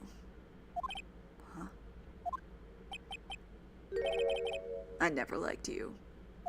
6 years ago, you helped the woman who put me to sleep by hiding her bottle of poison. And then, while I was sleeping, you let Mia die. But you didn't care. You just kept living your pathetic, happy-go-lucky life. You even had the nerve to follow in her footsteps as a lawyer. I could never forgive you. That's what I thought. Mr. Goto! But I was wrong about you. I knew it from the very beginning. The truth is, the only person I could never find it in my heart to forgive was me. You, yourself? I was the one that failed to protect Mia. Me, and no one else. I tried to avert my eyes from the truth, to escape from the harshness of reality. I just couldn't face Mia's death head on, so I ran. I hid behind a mask. I threw away my true name. I couldn't even deal with being a defense attorney anymore, so I quit. But you saved Maya! Yeah, that was my plan. Up until just now, anyway. Well, what do you mean? Are you listening, Maya? If I had really wanted to save you, then there's one person that I should have gone and talked to right away. Who would that be? Are you talking about Nick? But I didn't do it. I tried to get the help of Iris and your mother. But I closed my eyes to the most important man involved. Do you know why? The real reason. No. Why? I suppose I wasn't really interested in saving you at all. Huh? I think I was just trying to salvage what's left of my own broken soul.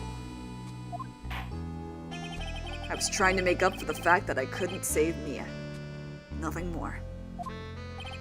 That's why I let you walk right into a situation that I knew was dangerous. Forgive me.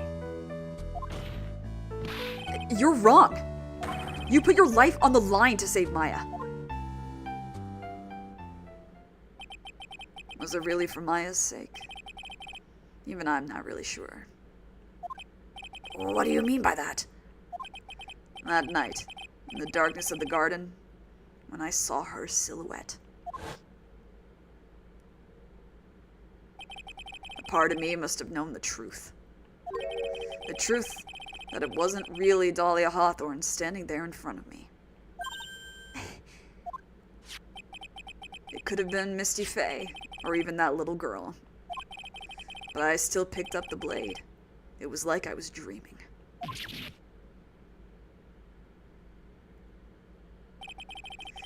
I'm not sure exactly what was going on in my mind at that point.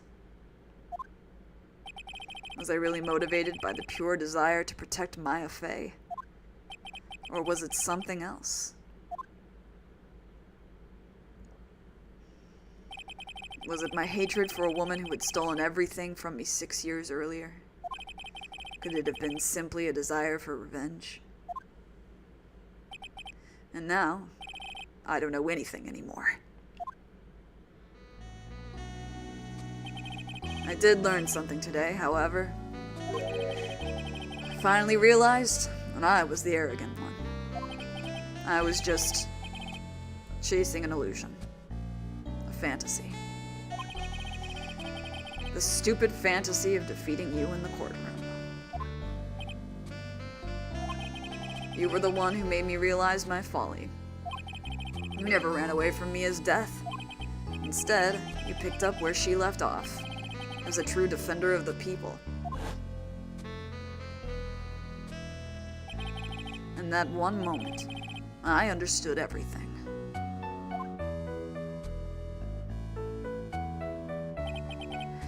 Mr. Godo.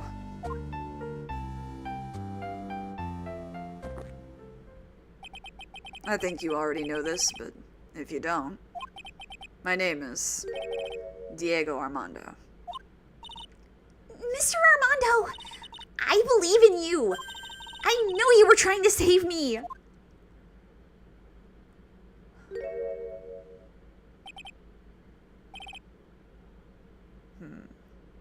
Thanks. Your wound. It's bleeding. Did you forget already? In my world, the color red doesn't exist.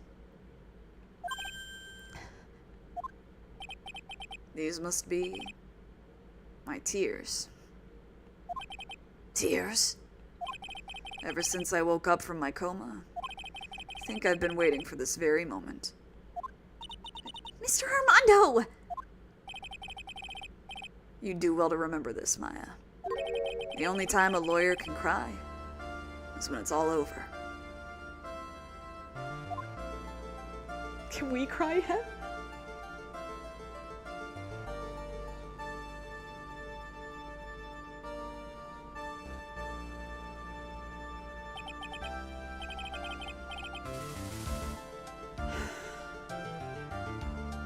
He's such a good character.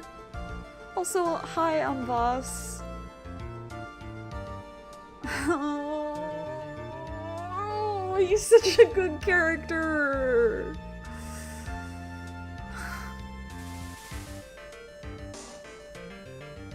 And can you really hear it in the music, the like tragedy hidden in the melodies in these songs? Now that we know who our final, like the story and who it revolved around, like,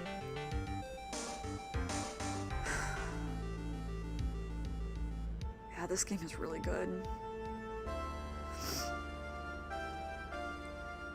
This time, it really is all over, isn't it? He's your favorite? Oh.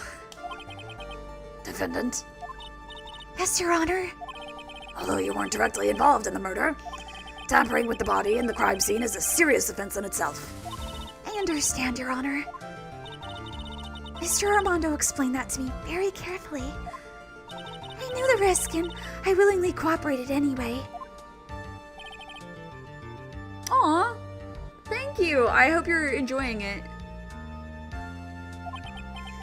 Before I hand down my verdict, is there anything you'd like to say?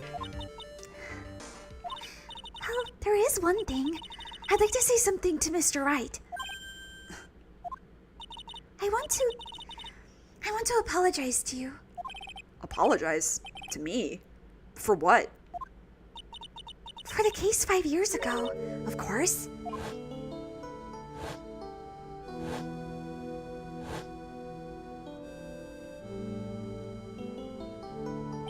I just remembered. Weren't you poisoned by your own lover? Not exactly, but yeah, something like that. Even now, 5 years later, I can hardly believe it. She was going to do it. She was planning to kill me. It's not all that surprising. The two of you hardly knew each other. Huh? What do you mean? You and my sister, you only met twice. Huh? We only met twice? The first time you met was on that fateful day. The day she poisoned Mr. Armando in the cafeteria of this very courthouse. The next time you met her was 8 months later. You met her again on the day that she stole your cold medicine. And Doug Swallow was killed. No way! It can't be true. I mean, during our whole relationship, we were... For those 8 months, the woman that you thought was Dahlia Hawthorne wasn't actually my sister. Huh? It wasn't Dahlia? I hope one day you can forgive me, Feeny. You? You mean... That's right. I lied to you for 8 months.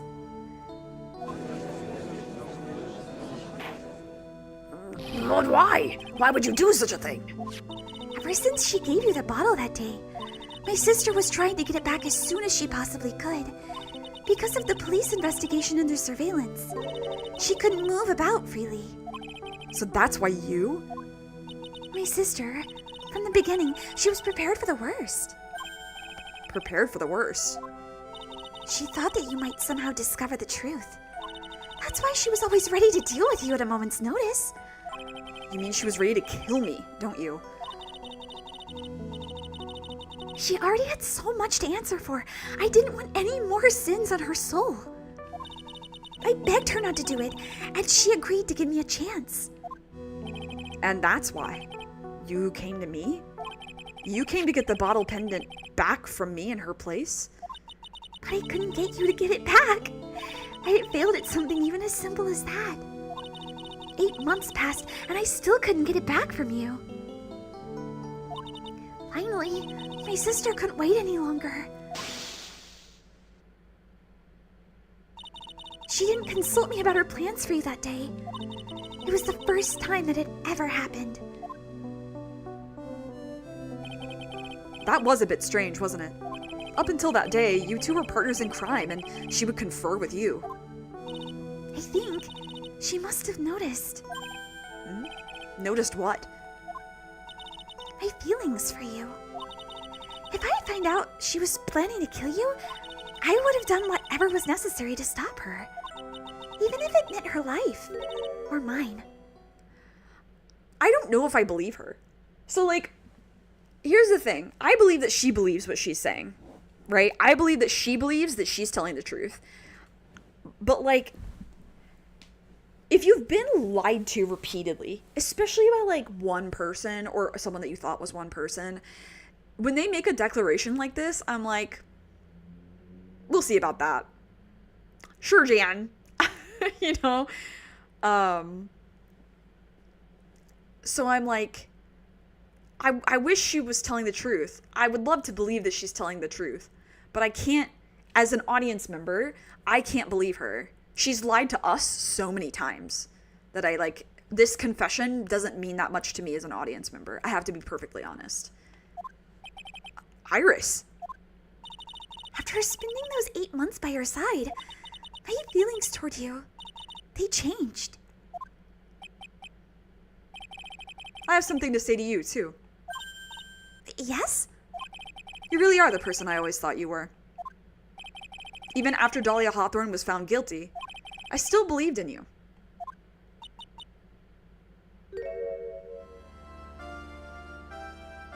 Thank you.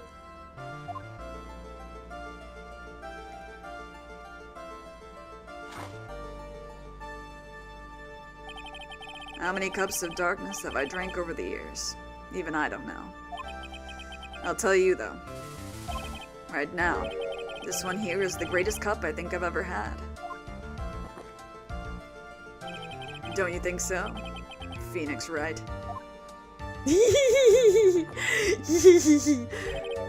Yeah. Oh, yeah. I think you're right. Yeah, I think you're right. His voice just turns into the Fry voice. The purpose of this trial is to rule on the murder of the victim, Ellie Stoneham. At some point, I expect you will be tried for your role as an accomplice in this case. I understand, Your Honor. Very well. On the charge of the murder, I hereby define the defendant.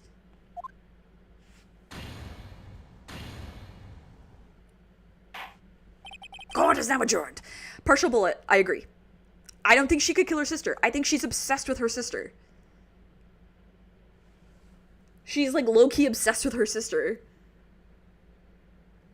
And I think that like that loyalty couldn't be as broken as easily as Iris thinks that it can. And I think Phoenix understands that too. But I think Phoenix's feelings during this must be so complicated because he's like, he did want to believe in Dahlia. And now he's vindicated. He was like, I'm right. I was so right. Like, I was right to feel like something was wrong. But he's also vindicated because, like, he had a real reason to be holding a grudge as well. It wasn't a complete gaslight for nothing. So I'm sure that's like a relief to him in some ways.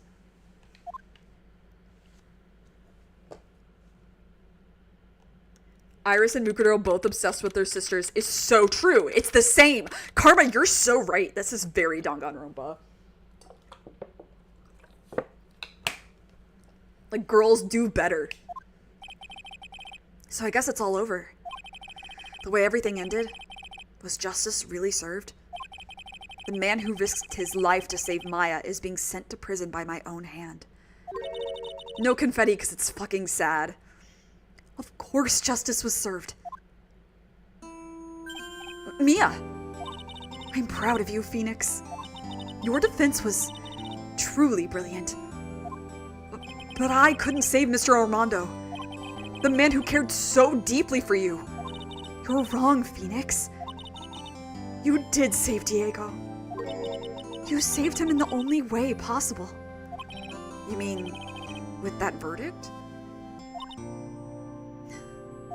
I think one day, you'll understand too. Phoenix, I want you to remember one thing. You were as good out there today as any defense attorney could ever hope to be. There's nothing more you can learn from me. Mia, you've accomplished something I wasn't able to. I owe you a great deal. Thank you, Mia. I'm sure we'll meet again.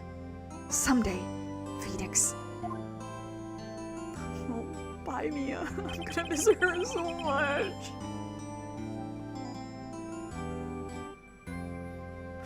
Oh, my original favorite. We never see her again. Oh. Mia.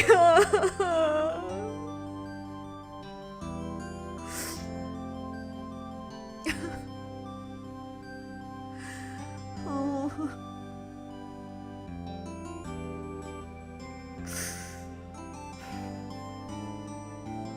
We have to keep going. I've handled lots of cases and seen a lot of things. And along this journey, I found myself asking just one question. What does it really mean to defend someone? I suppose today's case produced one possible answer. Maya. Oh, she needs a hug. Nick, Maya. I guess it's just like my sis said. Mia? What did she say? That night, when I channeled Mia to get her advice on what to do, this is what she wrote back in my notebook. Don't worry, Phoenix will save everyone in the end. But Come on, cut it out with the gloomy face. Can't you see? Me, sis, and I'm sure Iris too. We owe you for everything that you've done for us, Nick. Maya, how? How can you be so bright and chipper after all that's happened? She has a new girlfriend.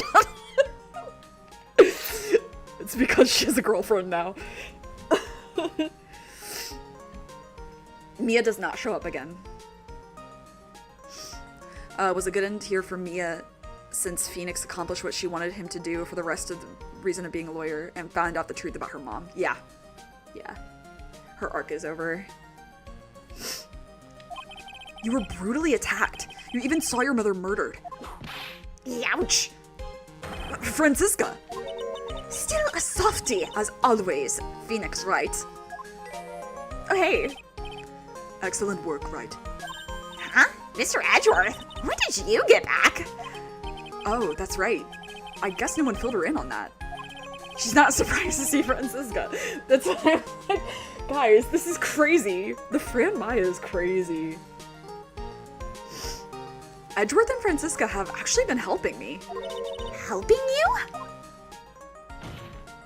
If these two hadn't been here on the first day of the trial. The defense wouldn't have gotten anywhere. Wow. But where were you, Nick? I heard he fell into a river and caught a nasty cold, which forced him to sleep all day. Yes, he laid in bed shivering from his fever with Iris's hood pulled over his head. Oh, ouch. Talk about embarrassing, Nick. You definitely need more training. Anyway, thank you, Mr. Edgeworth. And you too. Francisca?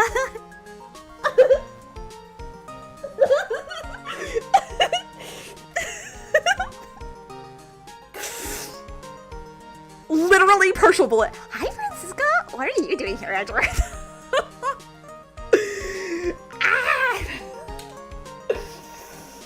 She's known and has been friendly terms with Edgeworth for this long. And is still like, Mr. Edgeworth. And then she's like, Francisca. I love Maya. She's not beating the gay person fucking allegations out here. Oh my god. Guys, I love lesbians.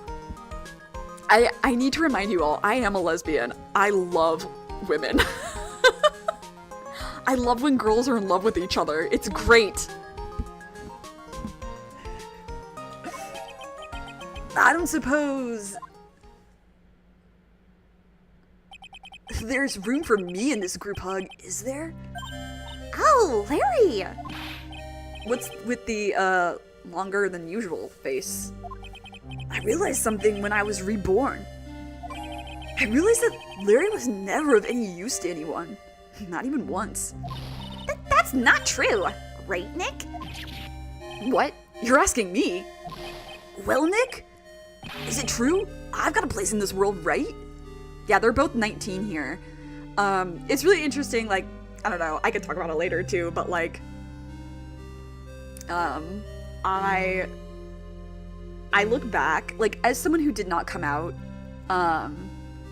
as someone who did not come out until their 20s, because I was, like, very repressed, I love looking back at when I was 19, or, like, different ages, and being like, I had a crush on that girl. I did not know what it was, because no one was telling me, because it was, like, forbidden to talk about, but, like, I had a crush on that girl.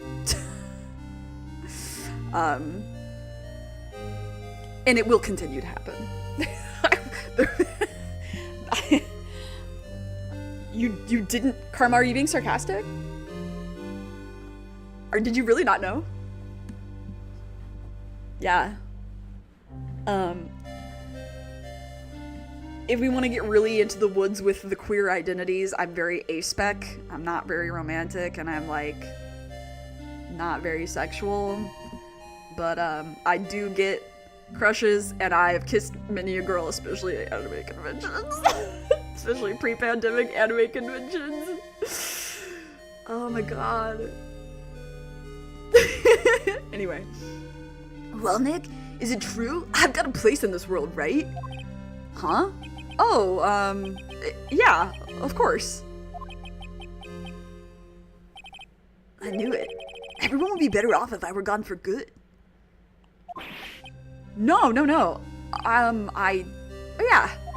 Those portraits you painted, they were really good. Isn't that right, Edgeworth? What? Me? Why are you making that face? Huh, Edgy? Oh, well, yes, indeed. I certainly can't say they lack resemblance. Do you really mean it? What about you, Francie? Did I draw you well, too? My beauty can't possibly be captured by a mere crayon.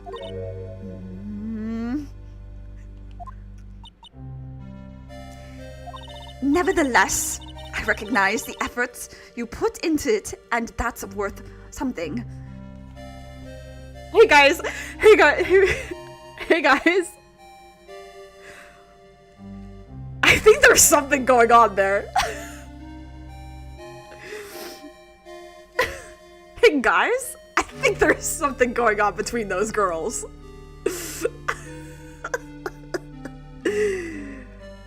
Yeah. I love that. Larry Butts, I hate you. Brian, he's one of our friends. I just regularly dislike you. So then you'll do it like you promised? You're gonna model for my next picture book, Francie's Whippity Whip Trip? Ugh. Don't get carried away. Insane. Well, how about that? I guess painting portraits is the only thing I'm good at. The painting of Pearl was pretty darn good too, if you ask me. Huh? Now that you mention it, I haven't seen her around. Pearls. Where could she have gone? Normally she would have made a beeline for Maya.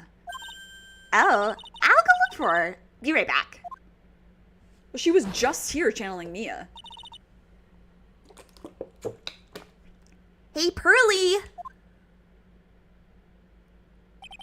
Right. You seem to be uncharacteristically puzzled. I suspect you are wondering how Maya can be so cheerful despite all that has happened. Yeah. How did you know? In his brain. To be honest, I can't understand it either. Francisca. That's right. She lost her father fairly recently as well. I think I understand how she feels. Maya is a much wiser person than she appears, and I think she realizes something. Now is exactly the time when she needs to be as strong as she can. What do you mean by now is exactly the time?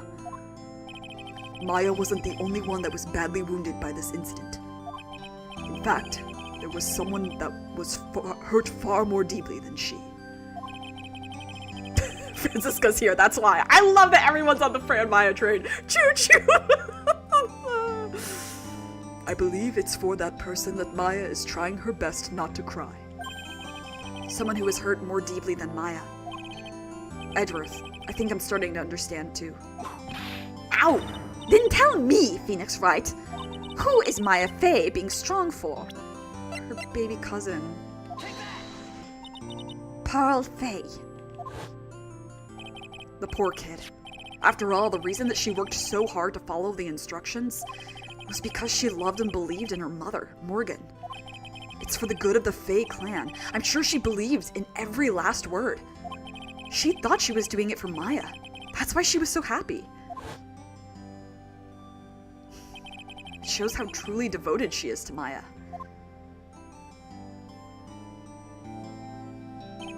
But it's a cruel irony that it was her exuberance that led to this tragedy. Maya Fey's mother was killed, and Maya herself was put into the deepest peril imaginable. Bikini gotta be stronger with her than that. Yeah. And that's exactly why Maya is putting on a brave face. She's doing it for Pearl's sake, until she can see her smile again. Oh hey, so this is where you all were.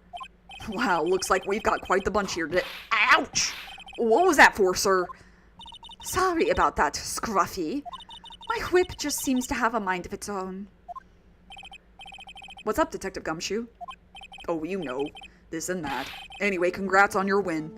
Let's go out tonight, pal. Dinner's on me. My salary's just sorta kinda gone down by a teeny-weeny bit, but it's alright. I made reservations at a first-class French restaurant tonight. Ah! Pretty good work, Scruffy. That whip was your reward. Detective Gumshoe? You said a first-class French restaurant. You don't mean... Tribulations. Where else? I knew it. We're doomed. No, I want the scene at Tribulations with the Von Karma siblings, please. Come on, let's go, everybody. Can't keep Maggie waiting, pal. Hey you, crybaby, you're invited too. Oh, forget about me. Pearl and I will be at the loser shack eating potatoes. You know, Maya's taking an awfully long time to get back. She's still out looking for pearls. Oh, Maya, what's wrong? Nick, what do I do? Pearlie, I can't find her anywhere. Huh? I'll bet she just went back home. That's all. I thought so too, so I called the village. But no one has heard from her. This has never happened before. As I figured, she has been badly hurt by this incident. She feels responsible for the tragedy that has befallen you, Maya. But none of this was her fault. What should I do? Detective Gumshoe. Yeah, what is it, pal? Could you guys go on ahead? But what about you? Maya and I we'll join you guys once we find pearls. Nick! Don't worry about us, Detective Gumshoe. We may be a little late, but we'll definitely be there. We have a lot of celebrating to do tonight, and I wouldn't miss it for the world. Yeah, but you're the... Very well, Phoenix Wright. We'll go on ahead. That's the first time she's ever willingly listened to him, and it's only because it has to do with Maya Fey, I guarantee. Don't keep us waiting, Bright. I chartered a jet for you. Don't forget. We won't. Where should we look? Where could Pearlie have gone? Let's go, Maya. There's only one place I can think of that pearls might have gone to. Is it the office? Oh.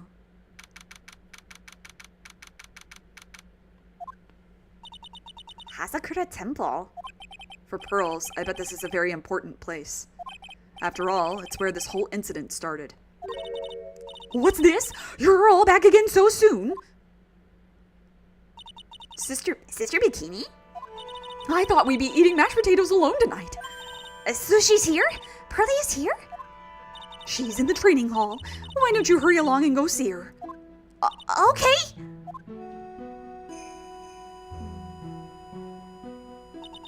Pearlie's not here. Ah, Maya, the hanging scroll. Someone cleaned it off. It's got to be pearls. Ah! Mystic Maya! Pearlie! Why? Why did you just leave like that? Mystic Maya! Mystic Maya!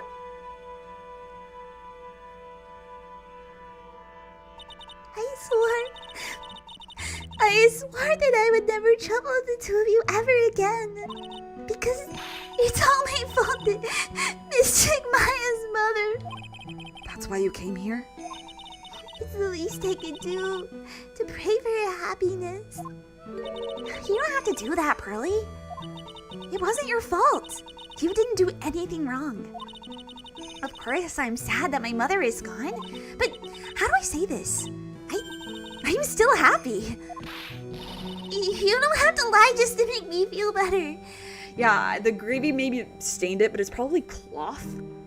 Or some type of like linen or something that can be cleaned. Oh, really? It's true. The only reason I'm still here at all is thanks to everyone who was there for me. Huh. My sis, my mother, Mr. Armando, Nick, and you. If even one of you weren't there, I'm sure I wouldn't still be alive right now. That's why I have to be strong. For all the people who were there for me that when I needed them. That's all I can really do. Mystic Maya.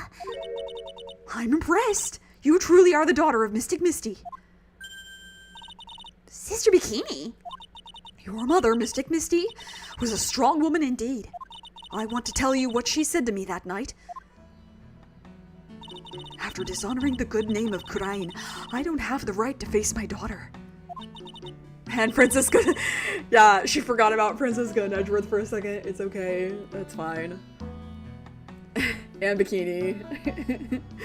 It's okay, she was trying to get through the list to make Pearl feel important. It's always important. But still, Maya is always in my thoughts.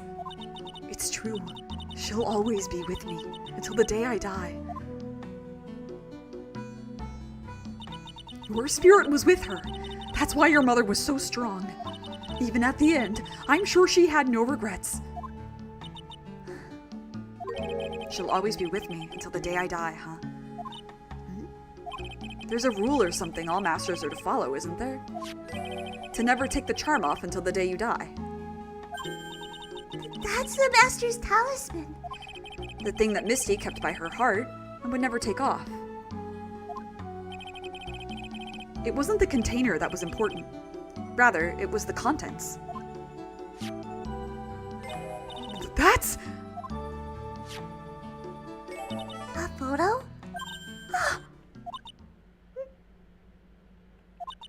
Mother...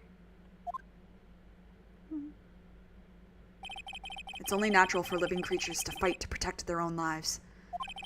But what makes us human is that we fight for others. But who do you fight for? How hard must you fight? That's all the true measure of what human life is worth. We defense attorneys are warriors who are constantly challenged by that question.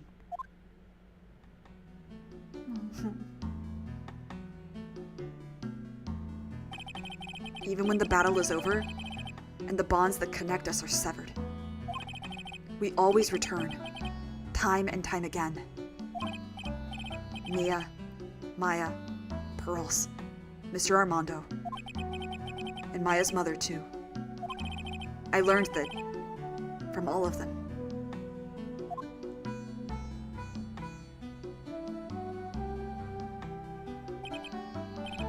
Well, shall we get going? Everyone is waiting. This is a day to remember. A day when a lot of things were finally put to rest. I think we should celebrate what we've overcome today. But I still can't. Oh, go on, sweetie. You can come back for training anytime. Okay. All right. I'm going, oh, wrong voice. All right. I'm going to make a brand new start too. Sister Bikini, I'll be back for more training, I promise. I know, and I won't go easy on you just because you're the future master. I'll make sure to prepare reservations for the three of you when you come back. Whoa! All right, we're going to have a great feast today, Pearly. You know why? Because training is a battle of endurance. Okay, Mystic Maya, I'll eat lots and lots of food tonight. You know, there's one thing I don't get, and probably don't want to, but... What is it, Nick? Reservations for training is fine and all, but why for 3? Come on, what do you think? You're one of us, Nick. Next time you can train right alongside us. Huh? I'll be waiting for you. Sister Bikini will take special care of you. Huh? Huh? You'll be great, Nick. We're going to do the special course naturally. Huh? Huh? That's a great idea. After all, Mr. Nick, you'd do anything for Mystic Maya, wouldn't you? Even walk on hot coals, right? We'll have a nice big meal right before we come next time. Right, Nick? You know, I was wondering if I can say just one little thing. Sure, of course you can. Oh, I love this part. I can't wait to hear it. I'm getting goosebumps too. Well then, here goes nothing.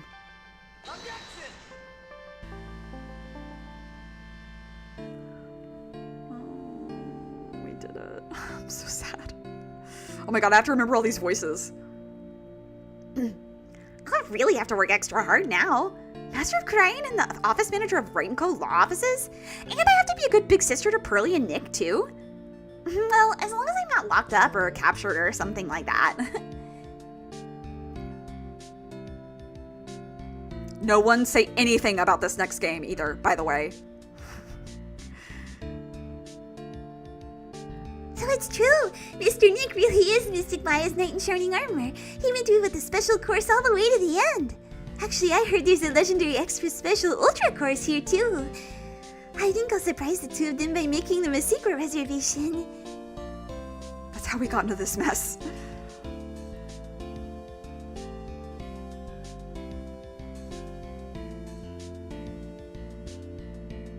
Maggie bought me a brand new coat as a present, pal. I feel 10 years younger. I'll never take it off. Yes, but somehow you just don't see the same. I guess a dirty, shabby old overcoat is just more detective-like, sir. Don't worry about it. In the name of love, a man will soil himself silly. Aww.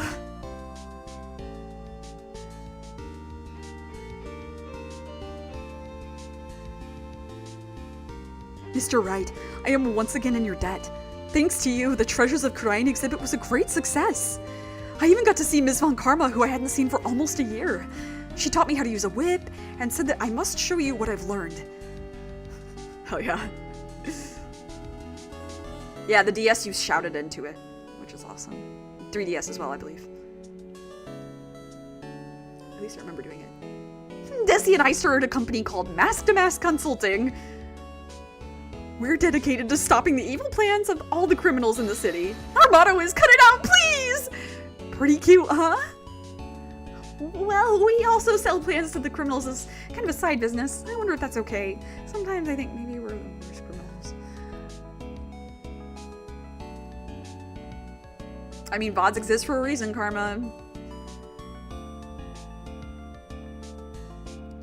I wanted to show my appreciation to Mr. Wright for exterminating Don Tigre, so I lent him $500,000 and a tea set, a special thick tea, one I mixed with my own 2 hands.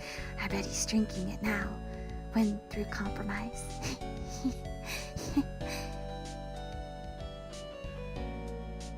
Bye, Viola. I love you. Mwah. I'm just old and in the way. A wrinkly, grumpy old clown-nosed waste of flesh. At least that's what I thought. But my grandkids had a birthday party for me the other day. Talk about embarrassing. 69 years old and I cried like a baby with a dirty diaper. That is really cute, actually. I love you! Noriyuki Iwadare, I love you! I owe you my life. As usual, we have an abundance of work to do. We've hired a new programmer to replace Glenn Elg. I do hope everyone will get along. His name is Adam Mata. As soon as I heard his name, I knew our brain circuits would align perfectly.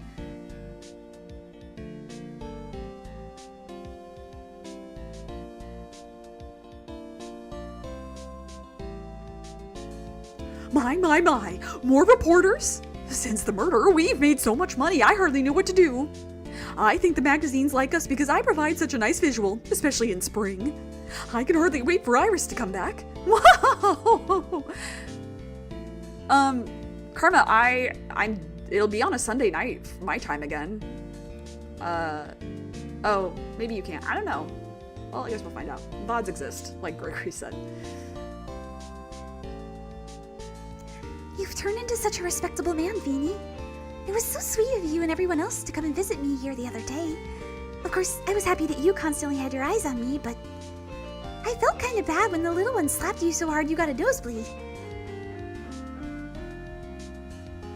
Voices. Oh, we get voice credits. Sick. Woo, Ben! I'll miss. Oh, the GOAT. Sean King. Mwah. Mwah. I'll hear more of you later. Oh, I'm playing it all on boss. Christina, you're great.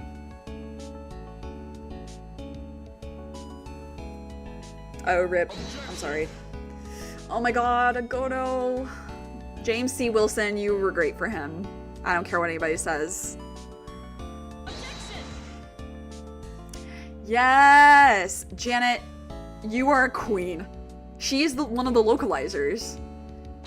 Still. David, I bet you had so much fun being Pain. I would. I do. Oh!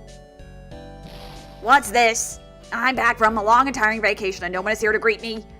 I guess while I was gone, my little whippersnapper buddy quit and now I've got no one else. And what kind of lonely, crazy security room is this supposed to be anyway? What with all the flashing lights and switches, I feel like some sort of space alien. And now what am I going to do with all these macadamia nuts I brought back for everyone? If I bring them over to Edgeboo, I know exactly what he says, so I really can't accept these, or I'm afraid, or some of it fragile, or when I ever find a gentleman who will treat me like a refined lady. She definitely went to Hawaii. That's like the stereotypical souvenir that you get, right? Those macadamia nuts. I finally found something I love to do. Franzi's Whippity Whip trip is going to turn the art world on its head. I really should have realized it sooner. Self-centered, lazy, antisocial. I'm an artist. A really good portrait artist. I'm not a loser after all. You never escape Old Bag, actually. She's omnipresent. Oh my god, look at them all. They look so good. Larry did such a good job. Oh my god. Oh.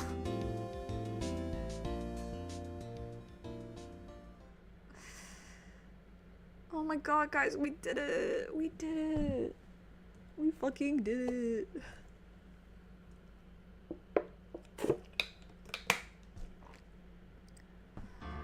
Holy shit. So, one really quick thing before I have thoughts and then leave, is that it is very much, concluded by the fandom that because Goro is included in the picture of Mia and Misty, that he passed away not long after this trial, which is so fucking sad, because he was not physically well. Like, he was in a coma for 5 years, and then, like, his body barely worked, you know, type B. So sad. So fucking sad. Wow. What a great set of games. What a great set of games.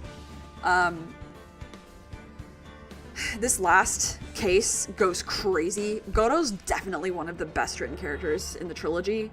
I know there's some people who hate his guts, and I'm like, that's fine. Okay, if you hate him, first of all, you're lost. But also, like, you have to at least admit that he's a well-written character. I love the focus on Mia in this game. Mia's an amazing character, considering that she also operates as, like, the Deus Ex Machina quite often. Oh, Greg! That's so sad. Do you think Phoenix had the cup of coffee with him? They all just, like, sat down and had a cup of coffee with him together. That's why they're at the detention center to, like, see him off. Yeah, anyway.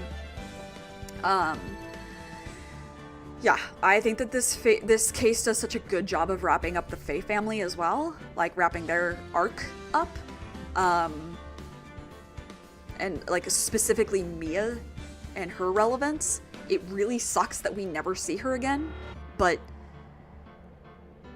this feels right.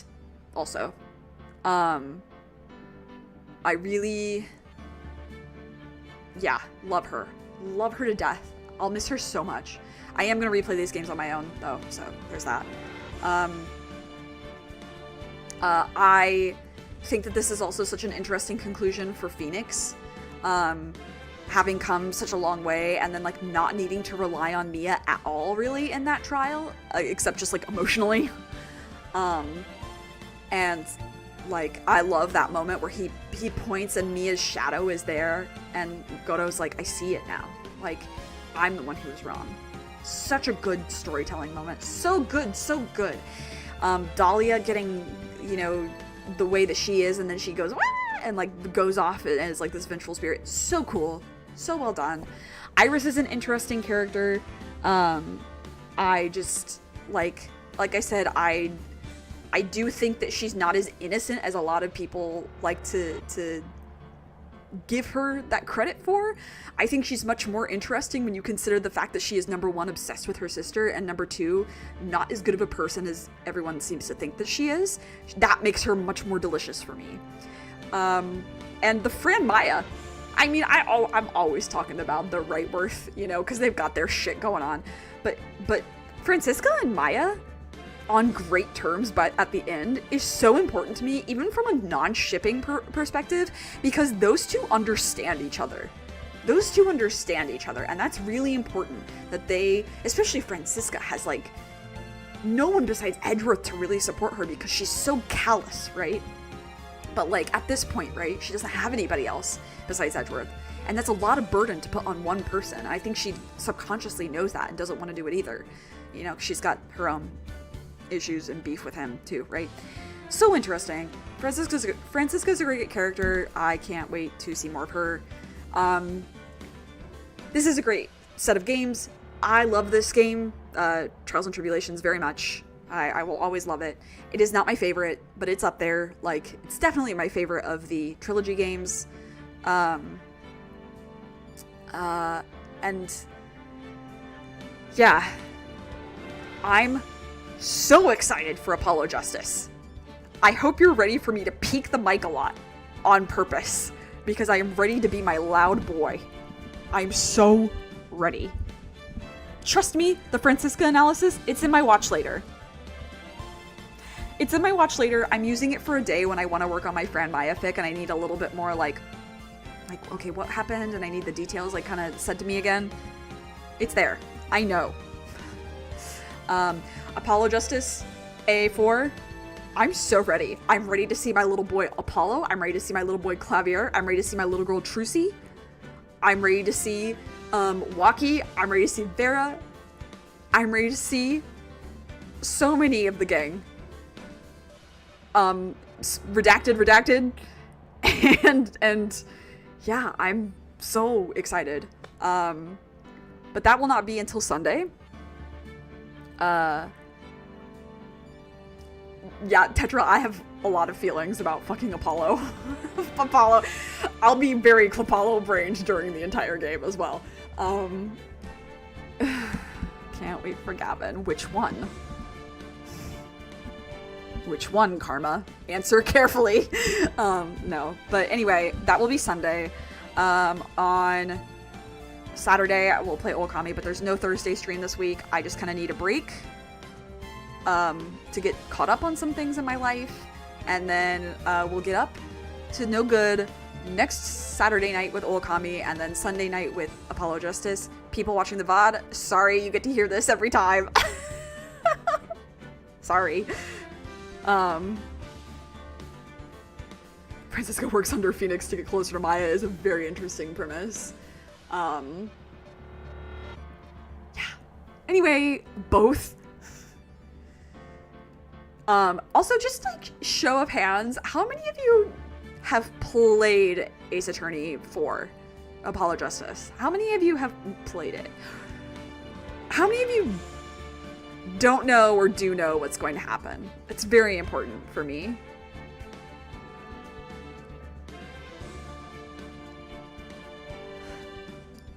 Because that very first stream is going to be crazy. I have to think about how I'm going to voice all these new characters. I've already used so many voices. I'm just one guy.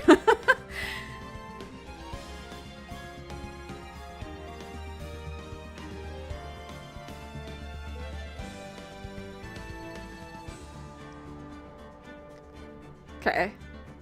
You've played it. Alright. You've played the first case. Oh, partial bullet. Oh, partial bullet. You're in for a treat. Karma, you've not played it? You haven't played it, Karma. Ooh.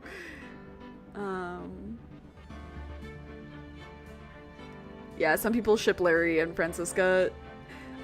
Francisca deserves better. I'm gonna be so real. Anyone deserves better than Larry Butts. Okay. Craig, you haven't played it. Oh my god! Okay, if you haven't played Ace Attorney 4, you're in for a treat next Sunday. I'm so excited. I cannot wait. I don't like to wish the weeks away, but I fucking can't wait. Oh, thank you. Thank you for the compliment. I am just... No, Karma, I'm glad. I'm so excited for those of you who haven't played it. I wish I could play this game for the first time all over again. I have to let you know, and I will repeat this next week.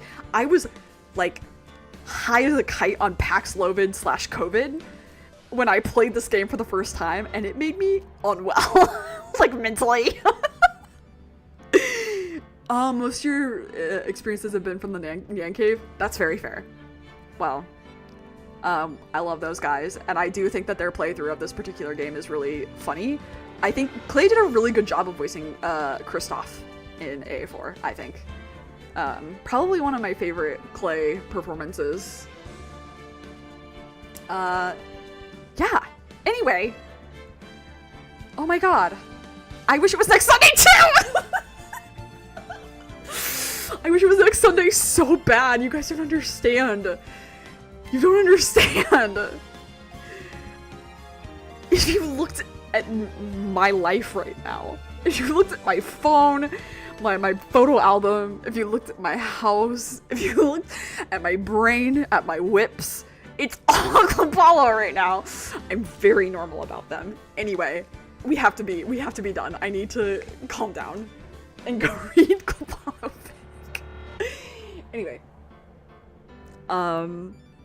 Yeah. So, Sunday every day, if only.